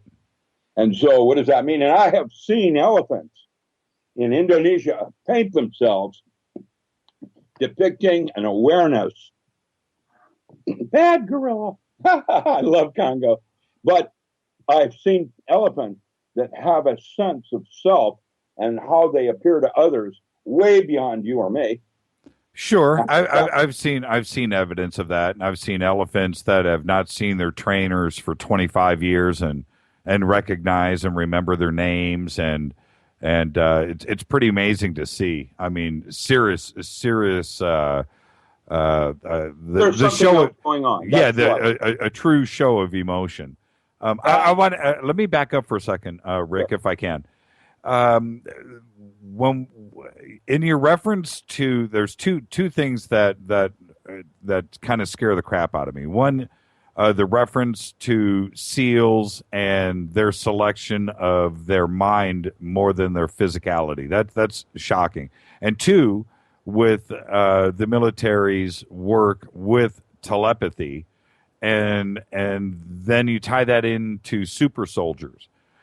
Well, follow me on this. I think what you're suggesting, and I just want to clarify, do we have, specifically Navy SEALs, I mean, are these guys controlled by the mind? Are they, by all definitions, super soldiers? Enhancements. It's like using biofeedback to learn how to control heart rate, pulse, and respiration. You're at sea and you need to drop your body temperature 8 degrees. A SEAL can do that. And it's trained using toys. That's what I did. I wrote Power Tools for the 21st Century, or the 8 basic protocols that we developed to, enhance Navy SEALs as weapons, how to make them better at what they do. And the first one was with ESP, being intuitive. That was something that we wanted, was to find someone extremely intuitive and train him from there to become paranormal. Boxing. Let me give you an example of a power tool in boxing. One of the things is on breath control. I had a Sifu, I did martial arts for a bazillion years, and then I had a Sifu, a Chan Buddhist, teach me how to change my perception of time with breath control using Tai Chi. And at some point, I was able to merge over and experience my martial art, Hangao, as a form of Tai Chi. In fact, I had the precision. I was in an altered state. It's a type of breathing where you're not really as conscious as you are right now, but your ability in fighting supersedes your ability of falling over backwards because you're out of control. And that place is like riding a bicycle. And that's where we discovered that time was nothing more than a duration of consciousness. You can control your experience of time using breath control. You start with a straw and you move to didgeridoo. There it is. And that was one of the things we trained, so that when these guys would box, they could go into this state of consciousness where their martial arts verged on paranormal. Could they be instructed without radio or verbal communications on what to do? Oh, synthetic telepathy like that. I see what you're saying. Most of the guys I met, the first 3 units, and some astronauts and a few others, they went through our labs, were really intuitively bright. They all were able to somehow think outside the box. That's the distinction I make between voice of reason, right, voice of coyote. You know, they're both actually the same voice, and they're in balance with each other, because when you're in voice of reason, you're inside the box and everything's nice and warm and fuzzy and you have no fears. And it's when you step outside the box, right, you start to have a doubt. And that doubt is what changes your internal landscape and causes you to reach out beyond yourself. That's right. And if somebody doesn't have that ability as a SEAL, is he kicked out? If you know what I mean, is he no longer a SEAL? I mean, it's the physical side of it. I understand. Jane and the way they were doing it with ringing the bell. I don't know about that part. You know, Hollywood, you got to love Hollywood, because she would if she could. I'll tell you, if you want to know what's going to happen in the future, however, you know, follow Hollywood. Lucy, the movie, is excellent. At the end of the movie, she's changing timelines like you would on a computer screen. How does that work? Right. I think we're right there with it, actually. We're real close to the Avatar program. Yes, we're really close. Yes, the transhumanism. That's the creepy part. I'm writing this article on carbon fibers, C60, what are called fullerenes. And just today, the newspapers came out of Japan talking about in 2050, they're going to have a skyjack that 900,000 miles going up into space using carbon fibers that we're now using in our geoengineering bombs and fullerenes. Have you heard about fullerenes, where they give lethal doses of radiation to rats and then feed it fullerene water, and there is a 95% recovery? How does that work? That's in the literature. It's called fullerenes and C60. That means there are 60 carbon atoms that they form. There's a C70. There's a bunch of different structures. The C60 one is a buckyball, and it's 60 carbon atoms that if you put a slice of deuterium in the center of it and then pop in a laser light that reflects off all the inner surfaces, you turn that deuterium into a plasma. And it's also the way the dolphin are doing their sonoluminescence. It started out of MIT. So, you know, the technology for this stuff is exploding. And that NASA document that I sent you, that's basically saying that there are 3 areas of information transfer, genome expression, and nanotechnology are exploding so quickly today that everything is being measured in terms of months, not years. And really, if we start talking about things like Fukushima at this point, according to the chatter on the internet using algorithms, is an extinction event. By 2025, the shit hits the fan, and by 2050, there's no life on Earth. That is accurate projections from chatter on the internet. We're gonna forms. We use a form of Clifford algebra rather than ONS. They're all simple math systems that are algorithms that work information. Now remember, I said that information is not necessarily the truth. Oh, we know that. That's what this show is about. Well, nothing's real being reported. I think the alternative radios like this are the last bastions, because in my opinion, the normal network news is worse than Nazi Germany right now. This is Fade to Black. I'm your host, Jimmy Church, Bespoke Radio for the Masses. We are speaking with Dr. Richard Allen Miller. And now I have got a whole list of questions that are coming in from our listeners right now in real time. And I want to try to bang some of these out, but I want to focus in a little bit on Fukushima, but I've got like 100 questions for you. So before we get to all of that, let's do a couple of fun things. Who was the smoking man? Dr. Carl Schleicher. Dr. Carl Schleicher was Navy and settled in on Wisconsin Avenue in the mid-'60s with Mankind Research Unlimited. It was the front door to paranormal studies. My first engagement with the military was SEAL Corporation, and I worked with them almost 4 years. Ted Kruger was my handler. We developed a whole series of protocols for them that led to power tools. Then, because I did so well and was the architect for the holographic concept of reality that was presented in Prague in 1972, I was invited in 74. I started working for Dr. Carl Schleicher and was Northwest Regional Director. Now, that meant that any study going on the West Coast was in my bailiwick. And I had Douglas United Nuclear, Battelle, Boeing Scientific Research Labs out of South Park. We had Livermore with Argonne, China Lake. Anytime there was something weird that they didn't understand on the West Coast was my basic bailiwick. And I have a book that I'm in preparation called Spook Central. And that will run down what I did. Dr. Carl Schleicher was East Coast, so he did Montauk and some of the other things, where Bill Franklin was at Kent State and worked out of Chicago, University of Chicago. And the three of us ran things. We had staff. At any given moment, I might have as many as 200 graduate students available to me to do work for me in labs.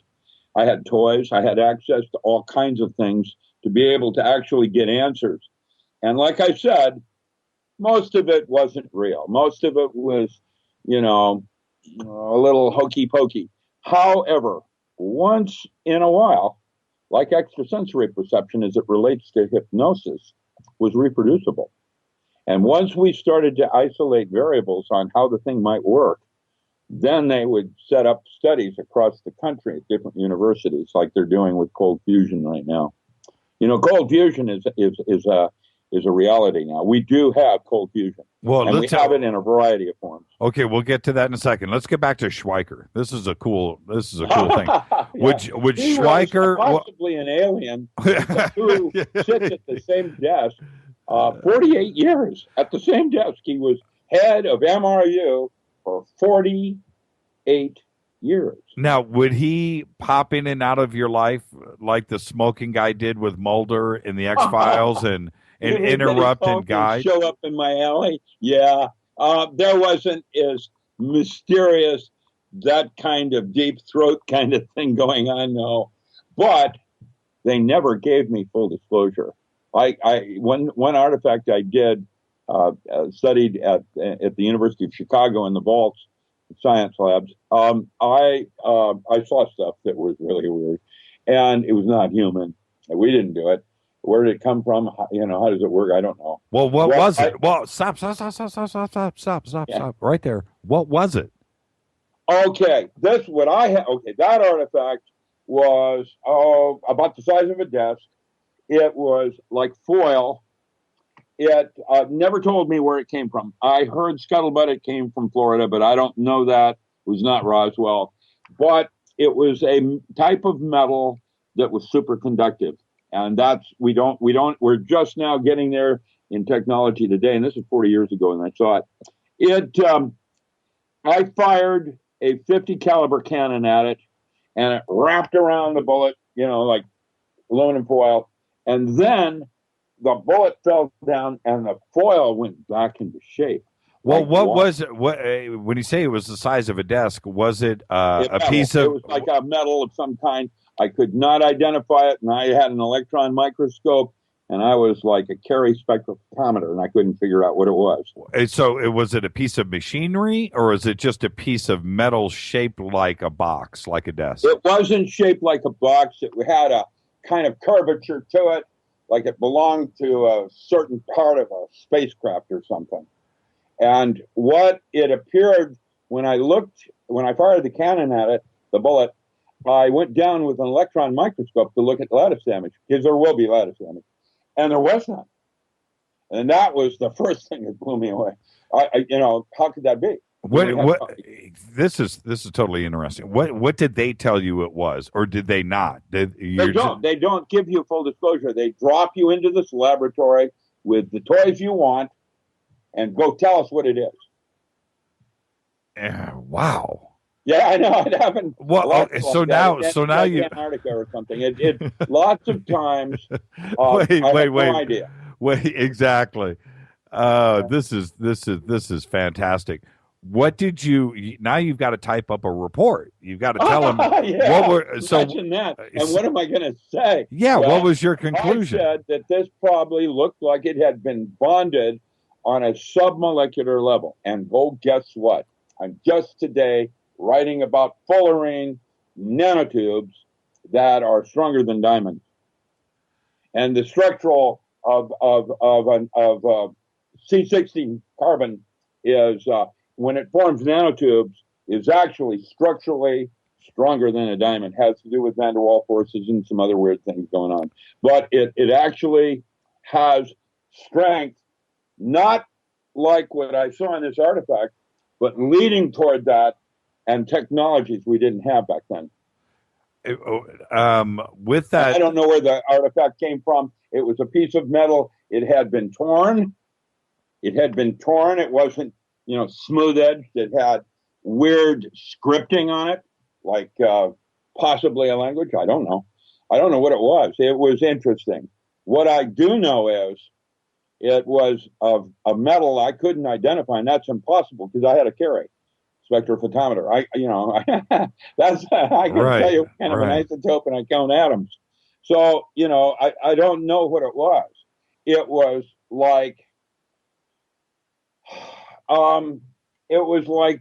normal material, like aluminum, that had been changed with technologies that we don't have descriptions of, like nanotechnology today.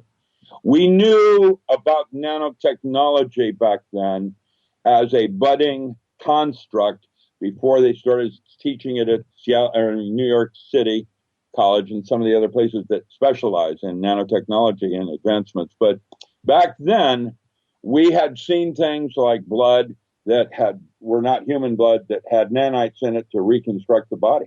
If a body got all messed up, there was this, just like in the movie, there was this blood. I saw it. I don't know what it was. Tell me about, since you've been there, never probably ever know either too. But that's the bad news, Jimmy. Some of this stuff is probably not knowable in this century. As you walked around Groom Lake, Area 51 in the 60s, obviously they were developing, aircraft that we know about today. But as you walked around there, what were you able to peek? Because if I was there, I'd be looking indoors. I'd probably get into a lot of trouble. I love that scientist in Independence Day when he comes up to the president and he says, "Do you want to see one?" Yes. So it was like that. It wasn't walking around. It was down under the ground, 8 floors. I was down 8 floors. It might have gone down further. I was at floor, 8 floors down. And the labs that I saw were really, they were doing all kinds of weird things. And probably most of them weren't going to work. Like what? Well, anti-gravity. Oh, hold on. Stop right there. Stop. Dr. Rick, stop right there. Yeah. Just this past weekend on Saturday, I had somebody come up, a listener to the show, came up and said, "Jimmy, I got to talk to you about something." I said, "What's up?" He goes, "I'm a big fan of the show." And he's whispering in my ear. And I won't say what he did or anything, but this was a guy just a normal. He was a realtor, okay, and a good-looking, clean-cut guy. And he whispers in my ear, "I just sold a house, or I'm selling a house for a guy that worked for JPL." And I turned to him when I found out that he was retired at JPL. I turned to him and said, "Hey, look, I don't want to freak you out or anything, but I'm just interested. Are we alone, right?" And the guy at JPL, he's in his early 80s. I think he said he was 81 years old. Turned to him and hold on, I can't go there. Not yet. I will maybe next week. But he said, he turned to him. The only thing that he said to him was this: when I started at JPL in the 60s, in the early 60s, one of the things that we had fully developed was anti-gravity. And that's that magnetic monopole that Boeing is working on right now. Yes. So there is a book out. Let me grab that over here. Well, so for him, now he said that this particular gentleman might be willing to come on the show and actually discuss this. He's retired. He's in his 80s. He doesn't care. And I'm working on that right now. Good luck on that. That might be an interesting interview. Yeah, absolutely. Well, you're confirming what he said. Oh, yeah. There's a book by Paul Potter called Gravitational Manipulation of Domed Craft, UFO Propulsion Dynamics, and the thing's got math in it. It's an interesting book. And basically, it's a magnetic monopole. We have always known that they potentially could exist. We don't know how to make one or whatever, but a magnetic monopole in itself, if you have 3 or 4 of them, it's like if you wanted to look at, a 6th grader asked me, what is gravity? And my response to him is, if you had a latex drum and you put a heavy rock in the center of it, it would displace it would bend space to the point where it would appear as if things were attracting to each other. Now, electric and magnetic fields work the same way at right angles to each other. There's your Heisenberg and the Maxwell's right-hand rule of thumb. That's probably the only law in physics that's lasted longer than 20 years. How to hitchhike out of here. It's the relationship of electric to magnetic fields. And what a magnetic monopole does is it rides on the magnetic field component. And if you have 3 of them, then it has a stability even in warp space. And if you have 4 of them, like if you had a discontinuous floor and the way the table would sit, you have even more stability, but it's harder to balance it, setting it for level. So you don't need you don't need a stationary magnet. These actually work together on a craft. You wouldn't need a magnetic like a monorail. It's got one direction on it, and it's at the bottom as a magnetic field that goes out but doesn't come back, and that rides on magnetic field lines. And if you have 3 of them, then you have stability and you slide through space. And basically that may also, using what we call cavitation processes, will allow for inertialess drives. That means going from 0 to Mach 60 without any gravitational problems to it. Is time travel possible? Of course. Explain. Because one of the questions. I sent you a picture of my TARDIS. That's what I do. A time machine. In the work I did for the military in that area, I discovered there are certain geometric imaging in your mind's eye that will resonate, and you have a time machine. It's done with geometry in your mind's eye. So Ezekiel's vision, or the throne chariot of God, comes out of Merkaba mysticism. Stan Tenen and Procter Gamble wrote on that, on the Meru Project and the Codex and the Bibles and things like that. But basically, what you have is the Necker cube of space. And if you envision certain geometries in your mind's eye, it causes resonance and releases specific neurotransmitters. I've written 3 unpublished books on that subject that are with Jeremy Tarcher. The one is called the Diamond Body, Electromagic, and Yogatronics. And I can send you some reviews on that. And basically, in the 70s, just using sound and light, I could duplicate any drug experience you could possibly imagine, just using sound and light. So you would span time, but your physical self wouldn't. Well, time is a duration of consciousness. It's the way you store information, memory. It has directly to do with memory, and memory is confabulated, and we have things like dream time and changing memory and confabulation and so on because of our reestablishing our relationship to something. Well, if we didn't have watches and clocks, what is time? What is time? But it's in your brain. Well, I never knew there were corners in time until I was told to stand in one. Yeah, exactly. No, that's exactly that. Yeah, exactly. You're getting the full money on that. The thing is, time and space are not real, and that's why quantum mechanics is fading now. Quantum consciousness, whatever. Why? Because the more indeterminacy, the more you know about one thing, the less you know about something else. And everything in a quantum system is either entangled or decoherent. Whereas in a holographic system, it's about information and resolution of the information. And so that's why when you have a physical, emotional, intellectual, archetypal, the emotional plane, the internal landscape, is all about health.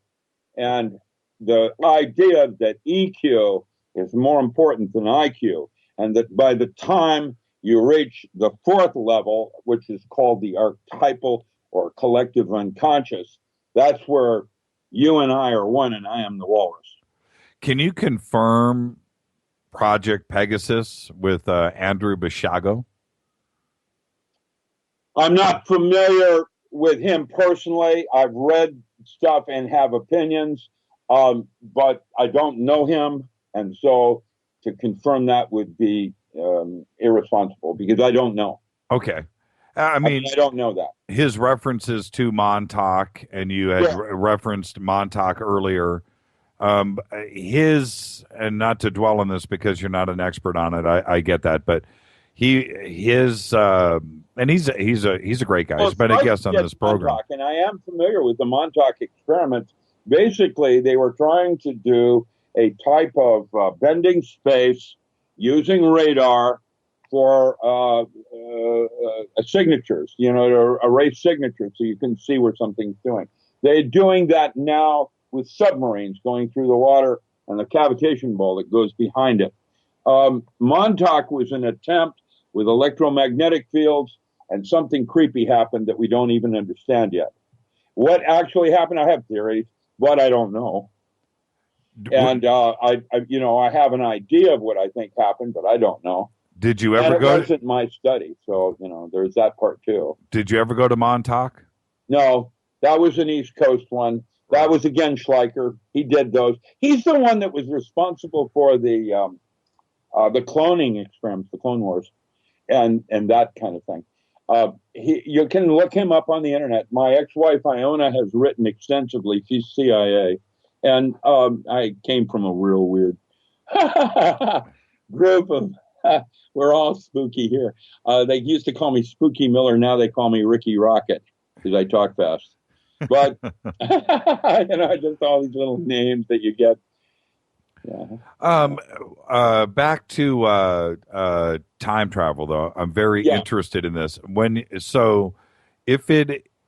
you're suggesting is it is possible, but again, it's with your mind. So you could go back in time and I don't see know events. What dreams are, and I can tell you that Hopi and other tribes have placed a lot of emphasis on the importance of dream time being more real than consciousness.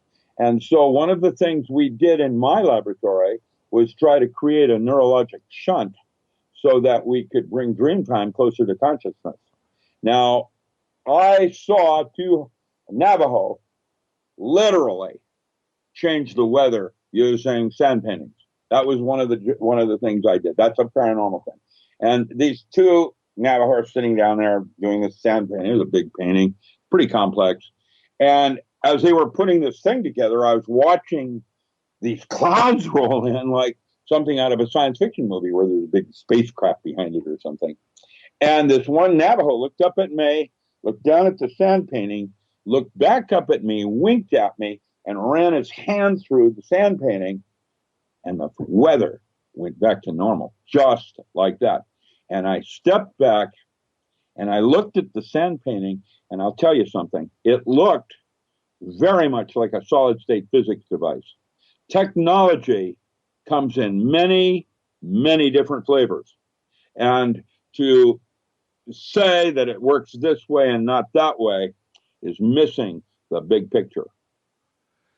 I believe that imagination is reality, that everything starts with your imagination and is projected outward into the physical world, and that your upper brain is there to filter and make true everything you believe. Does the does DC, does the military, do they contact you today? Do they still ask you questions and consult? Yes, I still have a couple of wranglers. They're not handlers anymore. They call them wranglers. That's the guy that handles small children and animals on set. Right. Yeah, I'm allowed to do what I want to do. And every once in a while, I get a kick in the pants where they'll send me the right paper and I'm able to connect some dots. And when I'm doing that, it's static for me. It's like never new. You know, you have this rush. And it's a type of joy to be doing what you're supposed to be doing. It's like, that's what we're all seeking right now, is our purpose.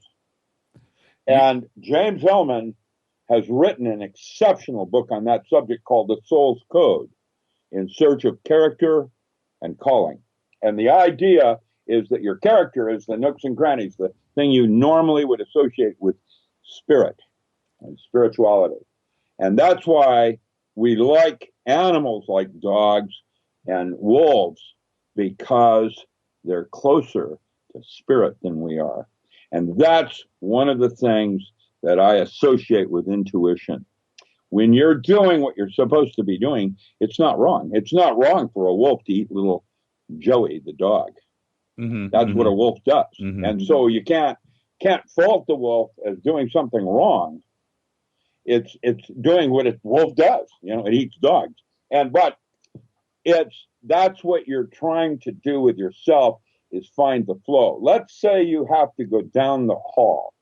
Now, there's several ways you can walk down that hall. You can fight your way down, where you're ricocheting off the walls and angry, bang, bang, bang. You're still going down the hall. Or you can be like Buddha, where the mountain came to Buddha, where you allow it to just happen. And what Aleister Crowley called true will, when you're doing your true will, none shall say nay. We don't have free will. If we had free will, that would include full disclosure. And because you don't have full disclosure, you don't have free will. What you do have is true will. And what you end up doing at the end of the day is actually what should have happened. And the way you do it determines whether or not you have to come back as an injured soul. When you were, let me, I'm going to ask you this one question. We'll take your answer to the top of the hour, and then we're going to jump into Fukushima in Japan. But this is for me. Please let me indulge. When you were on the set for X-Files, and you're a consultant, what was that like? And were you constantly correcting the situation? You know, that's not what that's. Yeah, no. Look, when I did the original workup before Carter, I had 9 people, and I'll send you the workup. And the reason they didn't use it was budget. It was all about budget. That was because normally I had 9 or 10 different people to go in, experts. Like if I needed a Carl Motte in pathology or something, you know, I had a pathologist or whatever.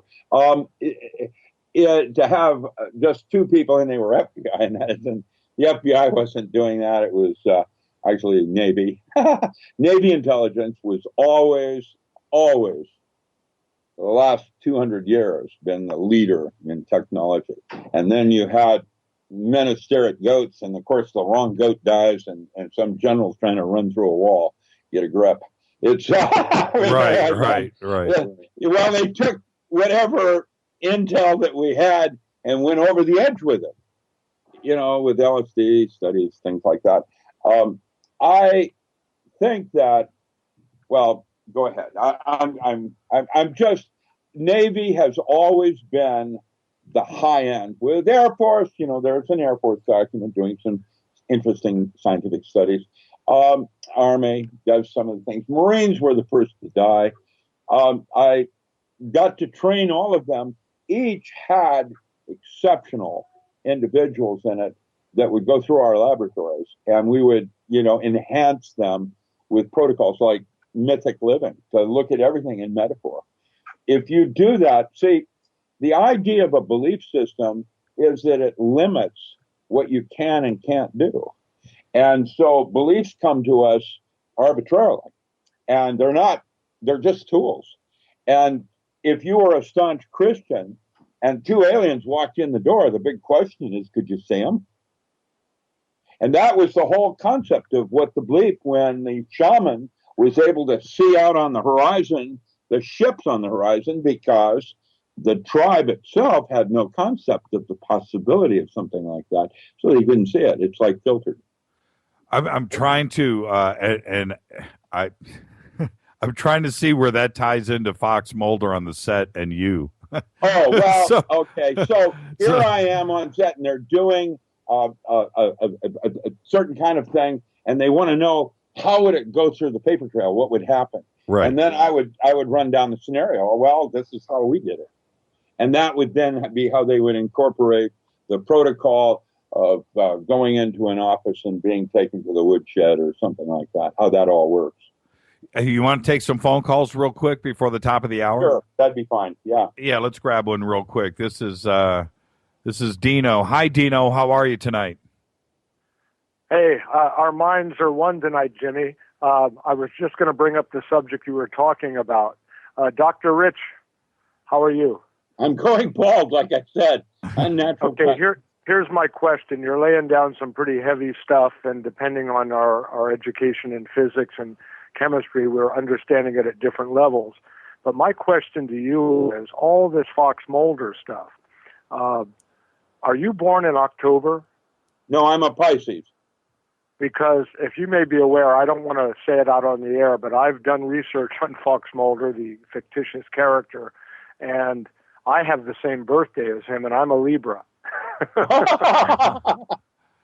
Interesting. And this ties in to the fact that he was a dreamer, and the power of intention and the power of mind, and the fact that you've been around Navy SEALs, and it's all the stuff in the book, The Secret, which is all stuff based on stuff we were talking about in the late 60s, which is the power of mind. Pretty much we were trying to understand what role beliefs and behaviors would carry into survival, and made some very interesting discoveries on the importance of what a belief is and what it is not. And I've said this before, I have a pair of bell-bottom pants I'm never going to throw away.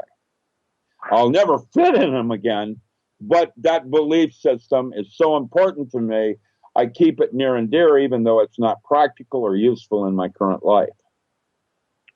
Well, can I ask you about the hardware? You've talked about so many things. The hardware that you saw on these underground bases and the technology, again, I'd like you to go deeper into that we may have today that's being hidden from the free world here by the other conspiracy, the society that is the other society, and the fact that we all believe, I think, on this program that there are other beings, sentient beings that are visiting us. And what do you know about that? Well, okay, good. That's a good question. And I'll try to answer it this way. I personally believe that our system was invaded about 200,000 years ago. Now, if you were an alien, where would you hide in plain sight? And we could talk about that fourth geno blood type, type O negative, in terms of Homo sapiens, and the fact that the battle for Earth right now is going on inside each of us as part of the collective unconscious. That's the way I would be approaching this problem. Yeah, you'd hide inside of us is what you would do. There you go, just as one of the blood types in the war you're going on. Sure. Is called distractions. And he had a good word. I like the word you used, sir. You used intent. That is an excellent word. And there is a thing called the Stanford argument at Stanford University, distinguishing the difference between intent and intentionality by missing it that much. Little Maxwell Smart. Well, do you think, yes, Maxwell Smart, do you think the genetics that we've heard anecdotally about people of Native American descent and of Celtic descent having more of an affinity for extraterrestrial contact and the ability to understand the concepts of space and time? I don't know about that part. I've been reading in Science Digest and Scientific American about the different genomes that came over from Asia to form the Native American forms. And, I don't know that area very well. I am going to guess that I would say, if someone asked me, are aliens real? My response would be, how could they not be? Because I can imagine them. And we're only in 4th grade, which means there's still 5th grade and we don't have a clue. And that there's probably good aliens, bad aliens, and ugly, just like in Clint Eastwood. And that there are rules of engagement. And there are wars going on that have nothing to do with us, having to do with resources and what things I couldn't even imagine. In the Torah, as a tangent, they suggest that there are 50 living masters or Christs on earth at any given moment, but only 2 of those masters are for man. And the other 48 are doing God's work. They might be up in a cave in the Himalayas levitating and have no idea why. Well, Paul Kantner said it. There are children being born who will amaze you with their minds, and that was 30 years ago. Have you ever met Phil Snyder? What do you think about his story and his technology? Yeah, no, I haven't met him. Realize, and this is part of Jimmy's original question of my background. When I woke up to what I was doing in making weapons, microwave beam weapons and things like that, I left the military and became a dirt farmer. And so for the last 35 years, I've been a farmer and not seeking public. I'm not seeking public now, only except to sell books. I'm on Social Security, and so my only source of income is writing and the cash flow of selling a book. And so I have to promote, and what I'll try to do is not so much about me as some concepts that I might be able to leave you with that will empower you, because if we're going to save this earth, we're going to have to do it one person at a time. And everybody has to get off the couch. And while you personally are not going to save the earth, your children are watching you, and that's how they learn how to do it. Hey, Dino, we need to squeeze in a station break here. Okay, we'll let you do that. All the best, Dino. Thank you much. All right, thanks for the information, Dr. Rich. Bye. Let's take a quick break here, Doctor. You can go and grab another cup of coffee. We'll be back right after this. Let me see here. I need to queue up and do all of this stuff. But let's take a quick break. This is Fade to Black, only on the Dark Matter Radio Network. We are talking with Dr. Richard Allen Miller, bespoke radio for the masses. Let's take a quick break. Any more emails? I've got a bunch of them backed up. Jimmy at jimmychurchradio.com. I have a bunch of stuff on Twitter ready to go, which is hashtag DMRadioNet. Also hashtag F2BQ. I'll be back right after this with Dr. Richard Allen Miller. Stay with us.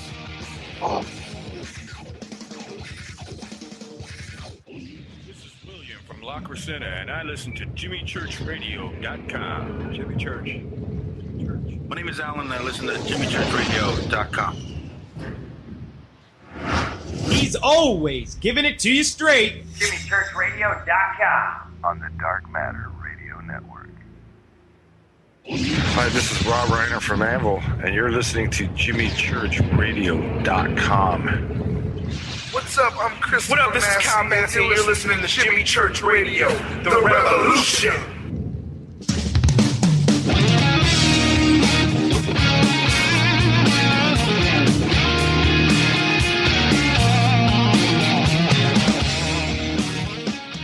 All right, Fade to Black. Bespoke radio for the masses.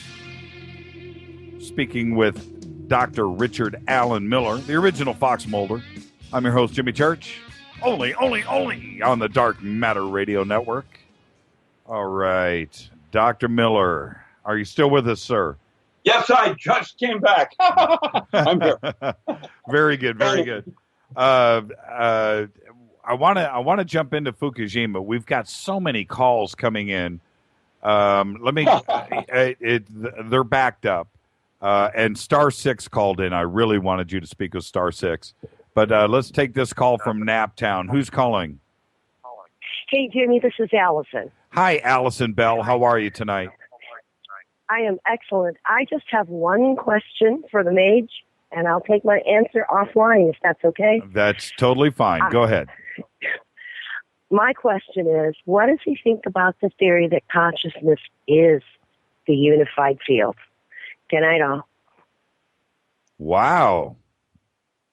There you go. Consciousness is the unified field. That's an interesting statement. I'll have to work the math out on that, but I don't know how to respond to that.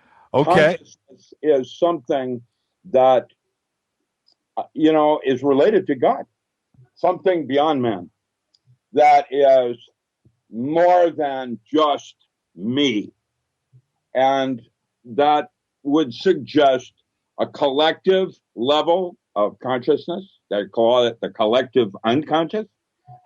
And then there are 4 more layers above that where neurologic circuits, Timothy Leary, I used my orientation around his neurologic circuits where different brain chemistries unlock certain things, like dimethyltryptamine is the drug or the brain chemistry associated with how the brain creates God. That's Rick Strassman. And so we have the possibility of these different layers of consciousness with neurotransmitters. Now, speaking of dimethyltryptamine, for example, I find it very interesting that very complex N, N hyphen dimethyltryptamine is found in the most commonest of plants, crabgrass, and would suggest it's a delivery system from God. It's the way God talks to us, is through certain neurotransmitters in our brain. By the way, that dimethyltryptamine is the chill you feel when you go up and down your back and you go, ugh. That is DMT being released in the occipital region of the cerebral cortex. And it's interesting. It's a light beam. It's an actual invisible light beam. It's not infrared. It's not ultraviolet. It's in the light band, and it's a bunch of series of cilia on the central nervous system that set up a resonant wave going up and down the spine. Sri Aurobindo, Gopai Krishna, going up and down. And you can generate it with your mind's eye. Do you think, Allison's question is something that we talk about on this show quite often with some very brilliant minds. And I just feel that the problem that science has, not only with the unified field theory, but string theory and everything, the missing component, the theory of everything, the missing component just may be consciousness. And that they go so far and then they have to stop because they can't get the pieces of the puzzle put together. Well, what are the variables? How do you measure it? What is consciousness in terms of length, girth, and width. Now, I'm not talking about space-time like quantum mechanics or quantum consciousness, but how do you measure it? What are the variables or parameters of what constitutes consciousness? I have to grab this call. This is star 6, everybody. Star 6, say hi to Dr. Richard Allen Miller. How are you tonight, sir? Hello, Doctor. Oh, star 6, we've got a bad connection. Call us right back. Yeah, call us right back. Oh, that is just a bummer. That's star 6. Who is he? I don't understand. He's just a regular here on the show, and that's his name, star 6. Very, very brilliant guy. So I'd love to know his question, and to hear you two talk would be extremely good radio. So we'll wait for him to call us back. Well, I'm having fun right now. Isn't this seem to be moving right along? That's what that's what this show is about. This show is about two people, you and I, sitting down, having a conversation with thousands of people listening like they're sitting in my living room, and we're just kicking back talking. That's all it is, and it's great. I love it. I love it. I love it. Okay, before we start to run out of time, you had touched upon at the beginning of the show, and I cut you off, and you know why I cut you off, because I wanted to spend a lot of time talking about Japan and Fukushima. And I will start it off with this question. Would you eat sushi today? No. No? Even with a Geiger counter, no. And sashimi, you mean raw fish? No. Yeah. Everything coming out of the ocean now probably glowing. And the bad news is it's probably not even from Fukushima, more likely from Hanford. Every one of those nuclear power plants that were made by General Electric are like over 20 years old. They're all leaking. And I remember when GE came out and said these were like clean reactors. There's no spent plutonium rods. How does that work? Right. Okay. So more likely, Japan had some weapons-grade plutonium with a accident waiting to happen. Now, why did they have weapons-grade plutonium? Probably they were, their economy's in the toilet. So, of course, they might have been trying to boost some of their economy with Iran. More likely, they were saber-rattling with China on those islands they bought from Russia up in the Kamchatka Sea. Who knows? We'll never really know. We'll never really know how bad it was. It was worse than anything anybody was ever told. There were nuclear explosions and total meltdowns on all 4 reactors. There they are. And we don't have any clue how bad it is. So, of course, we'll turn it over to the Yakuza to clean it up. That's a good thing to do. It's crazy what's going on. And the problem is they have a gag order, so there can't be any due diligence on what's really going on. And why, and I know that you talk about this a lot on John B.'s program, and who is great, by the way. We all love John B. Wells. But why the media blackout? I talked to John about this too as well. Why do we not hear about the catastrophe that is Fukushima? Why is this not the leading news story every single night? Fear and Loathing in Las Vegas. There it is. I have to tell you that Japan is probably no longer going to even exist as a continent within your lifetime. It's sitting on a precipice. It is only going to take an 8-4 in its history. Won't exist anymore.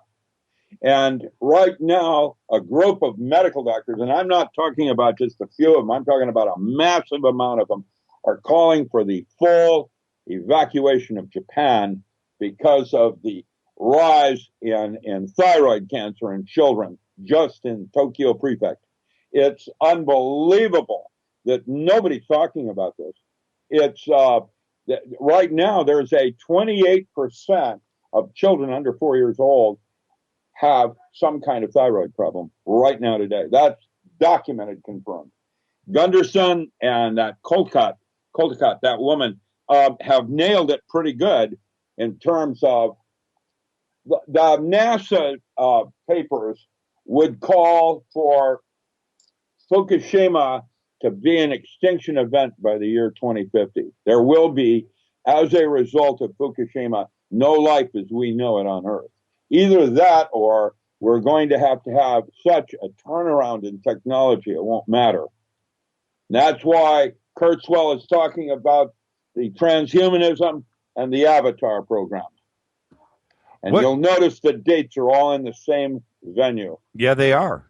You're absolutely right with that. Ray freaks me out. He totally freaks me out. I hope Ray's wrong, and I know I really do. I mean, he can't be too wrong. He's running Google, so there it is. That means he's in charge of all the information. Look, I have to say something here. The radiation right now in California, spots in the Midwest, will go to RADCON 3 and RADCON 4 level alerts where the background radiation will go up 10 times. Is that dangerous? Any radiation, of course, ionizing radiation is dangerous. And so any exposure, like I wouldn't fly to Japan now. The stratosphere is got another armed ionized radiation that astronauts have to go through before they go through the Van Allen belt. None of them are going to have children after they go through that. Sure. Planes that come in from Japan are brought into LAX and are now no longer watched in public. They take them somewhere else to clean them.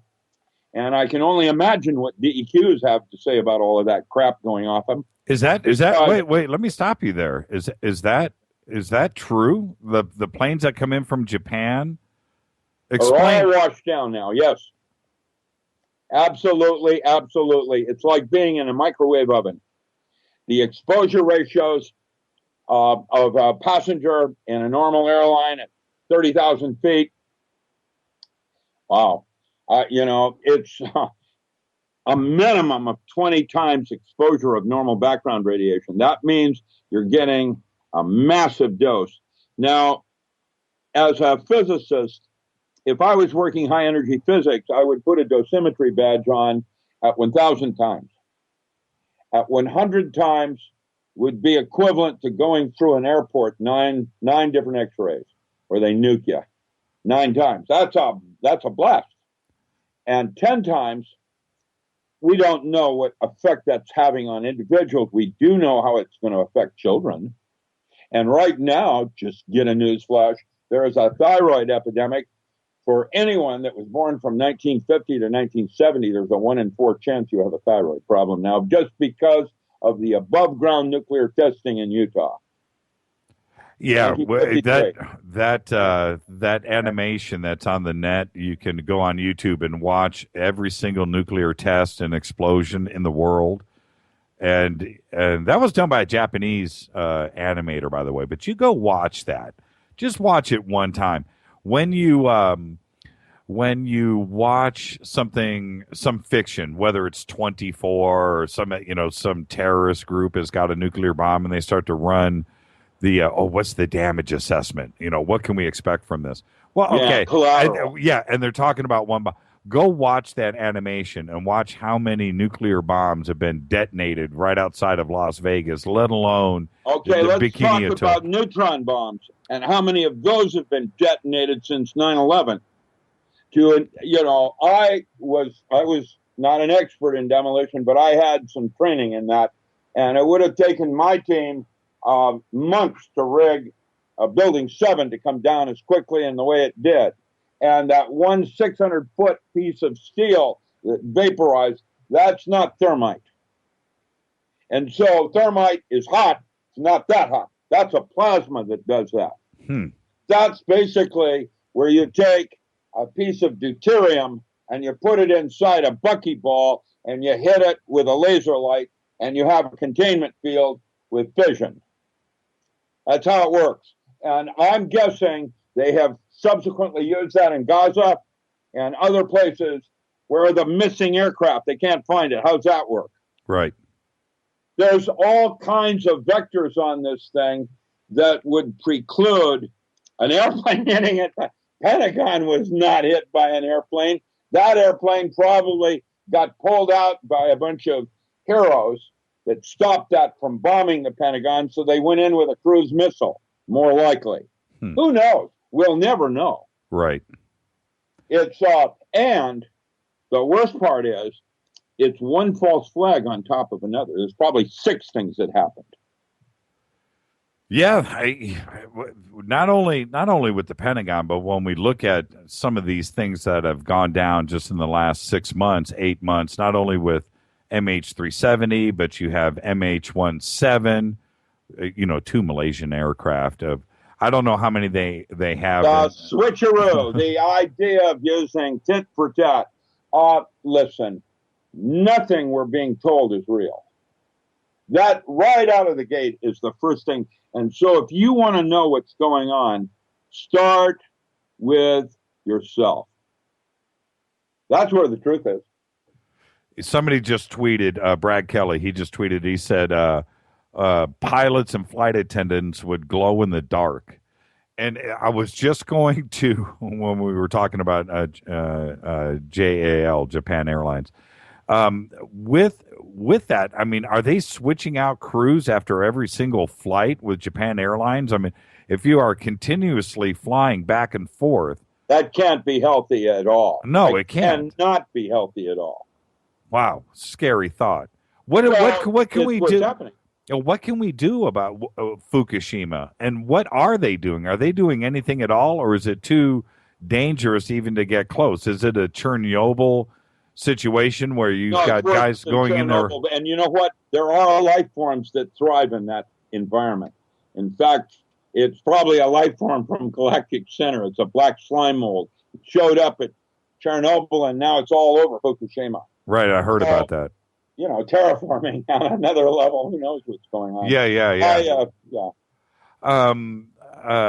Okay, I'm going to get to some of these questions here on Twitter, and I also have a couple of emails I want to get to.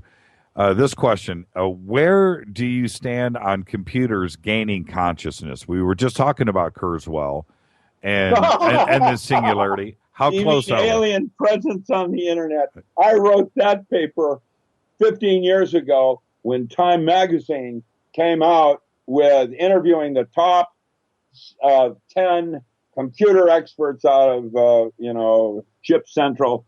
And they're all saying there's no question. This was before Google, when you would do a Boolean search keyword and get different answers for different people. How does that work? It's not possible. Right. So that's when the computer experts said there's some sort of consciousness. Now, where it occurred from was a thing called SETI by NASA, which was a screensaver that was given to large universities to search for planetary systems when the computer was vacant. And what would happen is when 360 or 58, 358, I think it is, stations were vacant, and it went into this search mode with using SETI, you had a supercomputer that happened. And when you had 360 universities that connected with that, you had a consciousness. And all of the computer people in the Time magazine article said that this conscious entity was acting like a child and was showing fear. Basically, it profiles you with your keystrokes. That is a technique that's now used in routing irate customers by the way they keyed into the telephone. And if you don't think the computer didn't have that with Project SETI, and then, of course, SETI had babies. We'll call it Wayback Machine. And what was that grouping thing that they did with memes where they were grouping objects and unrelated subjects? Yes. That is what we're talking about. Now, is that conscious or not? And Turing tests and the things like that would suggest that it is. We've already got computers that can beat the best chess masters in the world. But when you look at the soil and you talk about mycorrhiza and the habitat, like man is not really human, he's actually a habitat. You're less than 10% human cells, and the rest of you are bacteria, molds, and creepy viruses and water transport processes. You're a universe, and you're unique, just like Andromeda Galaxy is unique. Each one of us is a microcosm that is a habitat, and the soil with mycorrhiza, with their mycelium and the viruses and the molds and things that go through the soil, set up a networking consciousness that is absolutely a quantum computation algorithm. There's a woman up in BC, University of British Columbia, that talks about the mother tree in a forest that sets up just like in the Avatar movie, where it has a network that it talks to all the other trees when it'll send a warning for forest fires and other kinds of things like that. Right. And so consciousness is something more. And Mark LeClaire at MIT is suggesting that water is life. And I have a great set of links for you on water as life that was set up by this quantum botanist, affectionately known as SD. I think I sent you an email. Yes, you did. Yes, he's an interesting person, and he has conglomerated a whole bunch of links called Water is Life. And basically, LeClaire is suggesting that that's where God's presence is, in the concept and constructs of water. Water has a structure to it that is literally 6 orders of magnitude more precision than our current gallium arsenide and other computer chips that we currently use. Our next computers will be made from water. And it's also so simple. Well, maybe there's ortho and para water. Now those are H2O. And then you've got easy water, which is H3O2. And then you have, H709 with a free radical ion. And you have all these different forms, deuterium, tritium, that allow a type of relationship. What makes water interesting is that it is the smallest molecule known that has a dipole moment. And that's what I'm saying. It's so simple, but so complex. Somebody, George Ray Aruda just tweeted, water has memory. It is far more unique than most people realize.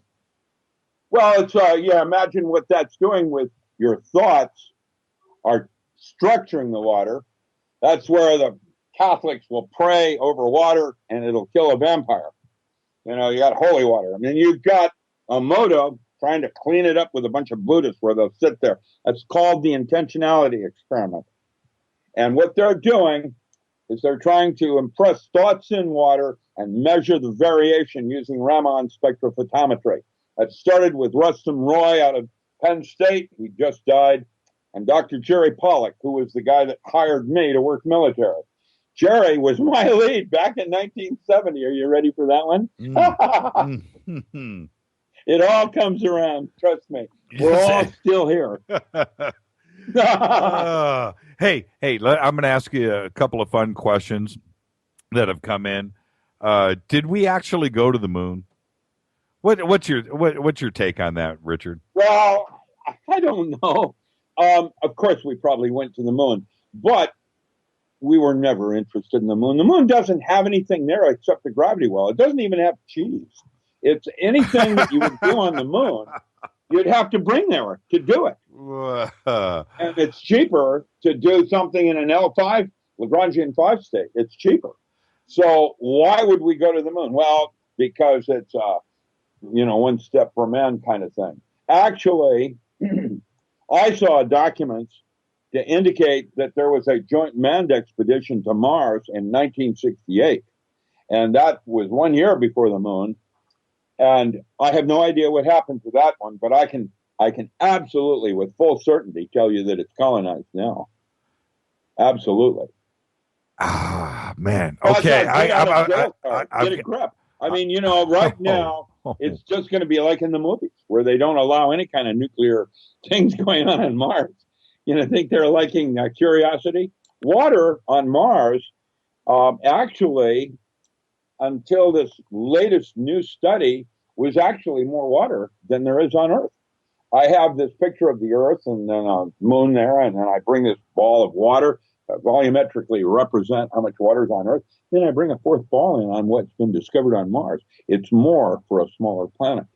The water on Mars is a different structure of water. It's one of the other phases of water. There are 18 phases of water. Jerry Pollack talks about the fourth phase. There are 18 phases. And these are places where water is neither a liquid nor a solid nor a gas. And so it's in between those two as a phase, going from one to the other.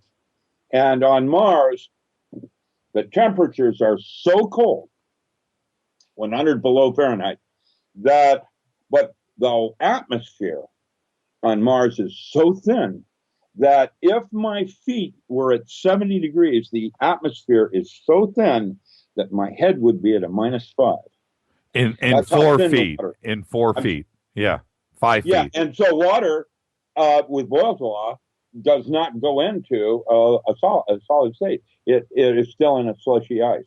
There is a project that they're doing now called the Mars Project that takes 2 geodesic domes, one inside the other, and they're pumping it through with slushy ice water to create a radiation shield for the surface of Mars for growing, hydroponics. Right. And that would block the radiation. Well, water is a good absorber. Yeah. Yeah. The thing is, that's how photosynthesis works. That's Richard Feynman. When photon of light hits water, what happens next is that like likes like, and that means all positive go up here and all negative go down there, and all of a sudden you have a battery. Now, what the structuring of water does, as a metaphor, is basically turns water from being a basic simple molecule into a nanobot. And it does different things predicated on its structure. And the structure is determined by the surface it's touching. When water touches something foreign, your organ, whatever, it changes the structuring of it, called the exclusion zone, where there is a layering of different molecules that are holding different information on it. And on plastic, it goes straight over. There's no surface tension.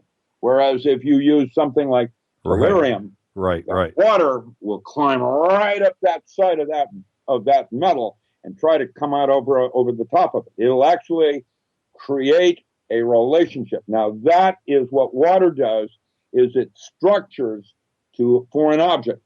And so and if thought can affect that process, then you have to be man. The way I put it in my one book, man is responsible for the thoughts he chooses to entertain. There is where your war is going on.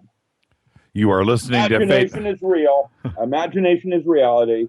And so you are responsible for the thoughts you choose to entertain, because that is the universe you're creating. You're listening to Fade to Black on the Dark Matter Radio Network. I'm your host, Jimmy Church. We're talking to Dr. Richard Allen Miller. And I've just got to say, Doctor, really quick, I've got a question here from Renee from Tucson. I'm going to get to that. But how did you get so smart? What happened? I mean, smart. Did you fall and bump your head as a kid? I mean, what happened? It's just amazing. It's amazing to hear you speak. It really, really, truly is. Well, yeah. What's that movie phenomenon? I got hit by a bolt of lightning. I'll go with that. Okay, I'll go with that. Okay, question with Renee from Tucson. She says, well, actually, it's a long question. I'm going to read you the last part of it. Do you remember a year ago when Michigan Congressman Kerry Bentivolio pledged to investigate chemtrails? We haven't heard from him since. If Fox Mulder was a real person, I could contact him to investigate and do something. But what else in today's reality can one person do? Well, okay, you could do like the city of Humboldt, California. they talked to their county commissioners, and they got all 5 county commissioners to hold open hearings.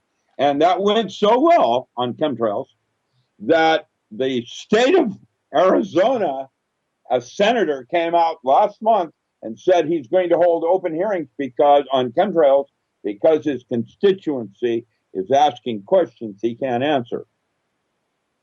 Okay. And what now, happened? Here's the part I want you to all get. So when the government closed down, and broke, and they put guards in front of national memorials so people in wheelchairs, veterans couldn't go visit their fallen. The government's broke. I'm watching all of this, and there's no money to do anything. And yet I look up in the sky, and there they are. Who's paying for that? Now, I decided, I know Dana Wigington, and I'm trying to get a better understanding of what geoengineering is really all about. And it gets creepy because my studies just from the first of the year, here we are, indicate there are 8 different forms of geoengineering. The primary one you're all seeing is military. But, for example, Monsanto has a project going on with the United Nations on their new aluminum-resistant GMO. It's weird. And it's serving and self-serving. Right. And what you can do is you start with a grassroots question and answer. And you start with your locals. And then you work to your state and federal. There are people like Dennis Kucinich, that are going to suggest that at some point shortly, there will only be 9, the country is going to fragment into 9 basic provinces. And each of these groups of provinces, like the Midwest, have issues against the federal government. The first, of course, will be Texas, because, of course, they have their own grid. But, when you talk about Missouri and Ohio, they're about corn subsidies. Out here in the West with California, Washington, and Oregon, it's about marijuana legality, whatever. There's all these issues between the state and federal groupings that would suggest that at some point there will be a reorganization of boundaries. That's how it's going to work, probably. This question came in from Vicky. Were you MK Ultra as a child? Were you approached? No. No. MK Ultra was CIA. We were MRU, and that was the work I did with synthetic telepathy. And that paper, which is extensive, did everything from through-wall surveillance. They have a thing they use with the Branch Davidians, which was crowd control. It heats up metal like in your teeth. And so there's a cross-sectional area where, crowds get unruly when they're closer together. I'm afraid we're going to see more Kent State situations shortly. Missouri, Ferguson was trumped up. It wasn't real. I posted on Facebook this one interview by this black that said, if you want to know the truth, you go inside yourself. And that's the problem, is most of us don't know ourselves. And when you talked about Bundy Ranch and those kinds of things, that's basically China going after our utilities. That's what they're going to do in the United States. They're going to take over our utilities. That's how it's going to work. The war between the so-called Illuminati and the New World Order, the bunch of Jesuits in Rome that want minimum wage at $15 an hour to China at $2 an hour. There's no gross national product anymore. There isn't. Of course, with that goes the deterioration of pride. What can we do? I mean, and who is What I'm doing is I'm not going to make judgment on anyone else. I'm going to walk my own talk. That's all I can do, and hope that my daughter learns from me and carries on the good work. That's how you do it. You teach your children well. That's what it's always been about. Who is the enemy? Greed, lust, the deadly sins. I don't know. The fallen angels. You know, when you look in the old books of magic, and I have, they talk about Ashtaroth and Beelzebub, and those names were, the qualities of man that were deemed not worthy. Now, man, when we talk about the wonderfulness of man, we talk in terms of empathy, love, charity, and compassion. And yet, the king of the earth, Rothschild, represents possibly the most non-human aspects of humanity. And how is it that we're being ruled by this? And why I'm saying this is you've been fooled into believing that money is important. Money is a theatrical prop. It's not real. What's real is your labor. And Ithaca dollars is an example of how it could be in a local reason, where you have so many work chips for the work you do. The labor you do is worth so much in this town, which is different than other towns. At some point, it's no longer going to be about money. It's going to be about your skill sets and what you can do to provide services that are lacking elsewhere. In old tribal systems, they used to look at the children and determine what their skills were. And everybody had their place in the community. It's changing now. It's just, I just got a tweet, and I was going to do this anyway, but this tweet just came in. Jimmy, please ask the doctor to elaborate on extinction by 2050. And so I do want to end on that note, but I do. But in front of that is when I ask who the enemy is, I mean, who ultimately is responsible for the failures at Fukushima and allowing it to, seriously, it is out of control, and it isn't any closer now to being, getting worse, actually. Yes. It's getting worse. Okay. When I was in Mexico, I met a lot of Europeans, and they all had 3 words for Americans: ignorant, ill-informed, and complacent.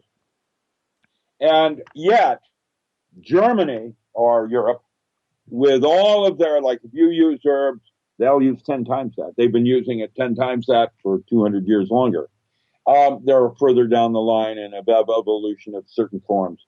And yet, they're all watching America right now to see what we're going to do. And I don't have the answers other than for myself. And what I can do is try to walk my talk and be true to myself by going inside for my own truth. And while my truths might be different than yours, that's God's will, because we're only in 4th grade. We're not supposed to know everything. And to make judgment on another is not what I choose to do. What I'll do is make judgment on myself and try to do that part. And if I do that part, that's how my daughter, which is basically a little mini me, my reincarnation, if you will, with my wife, and there she is with my things and her things. And now my daughter has to take those skill sets of what I've learned and taught her and forge onward. And so the first thing you do is you walk your own talk, because otherwise it's meaningless. Why? What would be the advantage to the world to allow Japan, metaphorically speaking, to melt into the sea? I mean, it's not going to melt. It's going to fall. Yeah. It's literally on a precipice? It is, and it's scary. I mean, I feel really bad. What's going to happen with Japan will be what happened to Greece and Atlantis, and the whole concept of shogun and the idea of honor by seppuku, committing ritual suicide, which is a sin in other religions, and yet had a style of honor that was quite remarkable in some ways. The question of, if I fail, I'll end my life. I'll end it myself. That kind of thing. That will be a culture that will be lost to men. Totally. And again, I want to drive this question home. What do we gain from that? I mean, what is the end game? What at the end of all of that? What do we gain from allowing this? It seems to me, Doctor, that all of the world, all of our resources right now should be put to bear on northern Japan and get that fixed now. And it seems like we're not. What do we gain from the key word here is turn the switch off. That's what you do first. Then you do an assessment of how bad is it. Before you even do, how bad is it? You turn them off. Look, nuclear energy is not cheap, it's not clean, and it's not free. Now, trying to clean up that plant down in California is going to cost, what, $2.5 billion? Yeah, that's right. And so, with all that said, what are you going to do? Turn the switch off, and then we'll figure it out. Listen, bioremediation will grow marijuana. That's what we'll do. And we'll put it in the craters in the moon. God those craters for us to bury the marijuana. We'll let it glow. I'm kidding. Just what I'm trying to suggest is that before we even worry about what we're going to do, we need to stop this insanity first, right out of the gate. I was up in Nova Scotia and up in the North End, and I saw the tides change 60 feet every day. And we have a buoy that we use out here in Oregon that with those buoys, that tidal change would be enough power just from buoys rising up and down. Sure. To power the entire East Coast. Sure. No doubt. And Matt Stein wrote the really good paper titled 400 Chernobyls. What does that bring to mind? And 17 of them are on the Madrid fault line. It's crazy. It's crazy. Doesn't make any sense. Tennessee Valley Authority has hidden them around the corners, so you can't really see them when you're in Tennessee or North Carolina. It's crazy. Oh, when you drive down what did they call that nuclear power? San Ysidro. When you would drive down the California coast, down the 5 freeway on the way to San Diego, you would drive right next to it. And I'm talking about pull over to the side of the freeway, take out a rock, and you could hit one of the containment domes. It was right there. There was 2 of them. And every time I drove by, and I would watch and I'm speaking for everybody in California that has done this drive. They know exactly what I'm talking about. You would drive underneath the power lines that were going to the nuclear power plant there. Massive, huge cables, towers going in and out. And I was thinking to myself every single time, this can't be healthy. No, John Belushi did that movie called Neighbors. It's creepy, all right. That's leaking. And we are being exposed to ionizing radiation, your particulates with plutonium that's being found now in New Mexico, particulate that falls up in Michigan, whatever. And then we look at the microwave towers, and the bandwidths we're being exposed with is 10 times what it was less than 8 years ago. And a microwave band. And all of this radiation, microwave, ionizing, whatever, they all have lethal dose 50 ratios. There's dosimetry. And it's toxic. And so it's time to change the movie. That's my new book. The non-local mind in a holographic universe, how to change the movie. Eugene just tweeted. He said, "Are you going to ask, or are you going to answer why 2050? Where does that date come from?" There's some NASA documents that is a PowerPoint on the future weapons of war. It's 113 slide PowerPoint. The earlier one they did 20 years earlier was called Secret Weapons for Silent Wars. It laid it down in that one how they were going to use money as a weapon of war. And now NASA is talking about the future weapons of war. And the nanotechnology, the information transfer, and now the genome expression, the slide that opens that whole thing is called Welcome to the World of Bots, Borgs, and Humans. Here we go. It'll be just like William Gibson put it in Cyber City and Johnny Mnemonic. Where are you going to be speaking next? You said you're going to be speaking. Before we've got 5 minutes left. Thank you for hanging out for this extra time tonight, and also considering Clyde Lewis earlier this evening and stuff. So thank you for I'm that. open and good. We'll just do more. That's all. Absolutely. I want you back. No. I want you back tomorrow. Anyway, all of your books, your links are up on our website. You can go to jimmychurchradio.com. The links are right there for Dr. Miller. Please go check it out. One of the most prolific guys out there. And I'm feeling really tonight. We have such bright guests on, Doctor, but right now I'm feeling really stupid. I am a doofus, but no. I mean, you put me in my place tonight. The whole thing is, how did Carl Sagan put it? Small steps, Allie. For me, I walk backwards. So there you go. Anyway, where are you speaking this weekend? First off, I'm with Solaris Blue Raven. I'll be doing Solaris Blue Raven tomorrow. Wednesday night, I'm doing Erin Dakin, and she's Indiana Preppers. Okay. Because they call me the postman. That's what I do. I network rural communities and bunkers for congressmen. Remember, the last 35 years, I've been a farmer, so I have books like the Encyclopedia of Alternative Agriculture. I'm looking at some of these tweets, Mr. Church. Absolutely mind-blowing. Thank you, Jimmy. Thank you, Doc. I'm just going. Everybody's very appreciative. I just mentioned that I'm a starving artist, and that the only incomes I have are from my writings. And I love to write, and I have 10 new volumes going to press this next year. I have them all ready to go. The Encyclopedia has 2 more coming out. The Power Tools will subsequent with the non-local mind in a holographic universe. The Modern Alchemist has a sequel called Pantheon, Archetypal Gods in Daily Living, which, by the way, has 22 chapters. It's a book on tarot.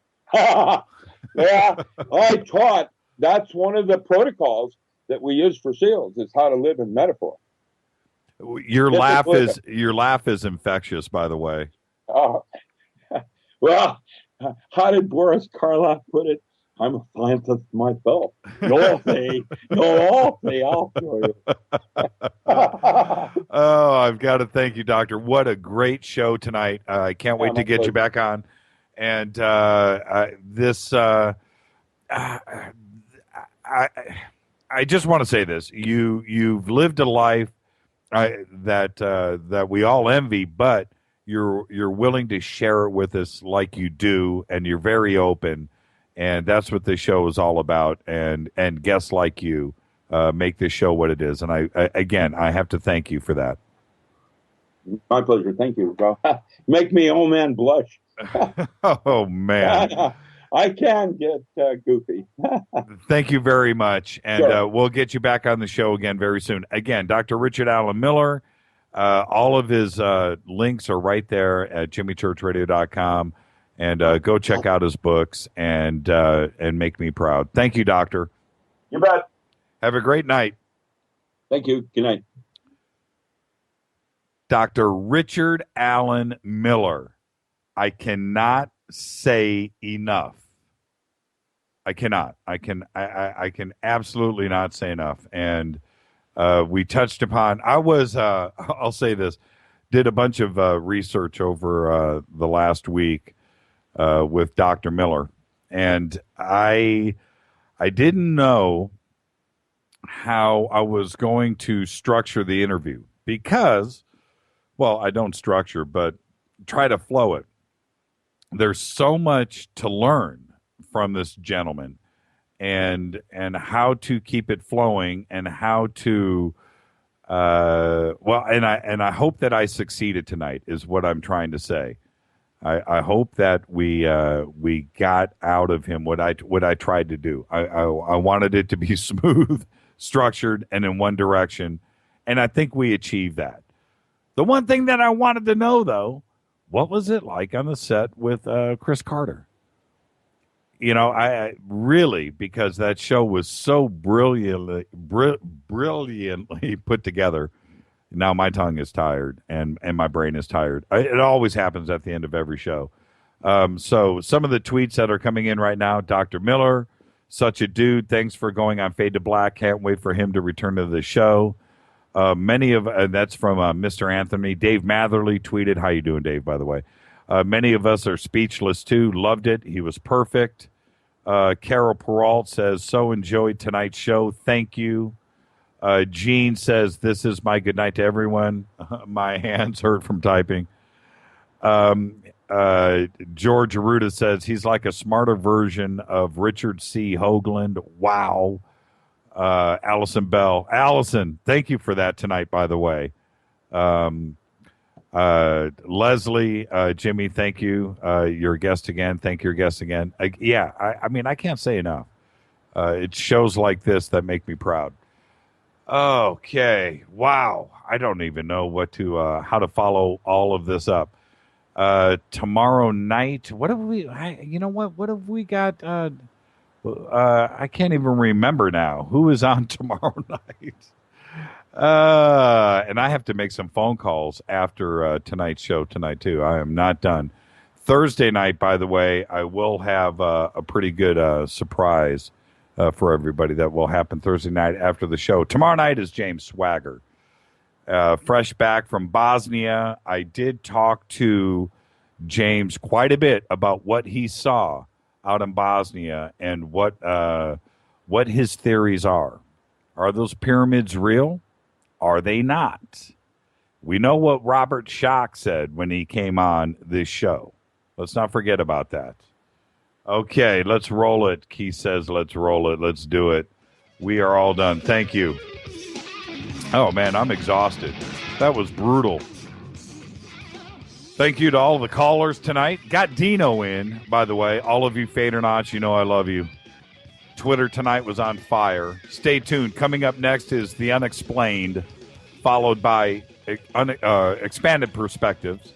Special thanks to Keith Rowland and Art Bell. Fade to Black's executive producer is Rita Kamarian. Show's produced by Hilton J. Palm and Mark D. Kovar. Special thanks to Les Johnson III. Fady creator is Dale Romero. Special thanks to Method. Show graphics and logo are by Method. The announcers are Steve Harder, Gene Vito, and Mark D. Kovar. Music is this guy right here, Doug Aldrich. Shows performed by Spaceboy. Fade to Black is produced by KJCR for the Dark Matter Radio Network. I'm your host, Jimmy Church. We'll see you tomorrow night, everybody, with James Swagger right here. I am out of here. See ya.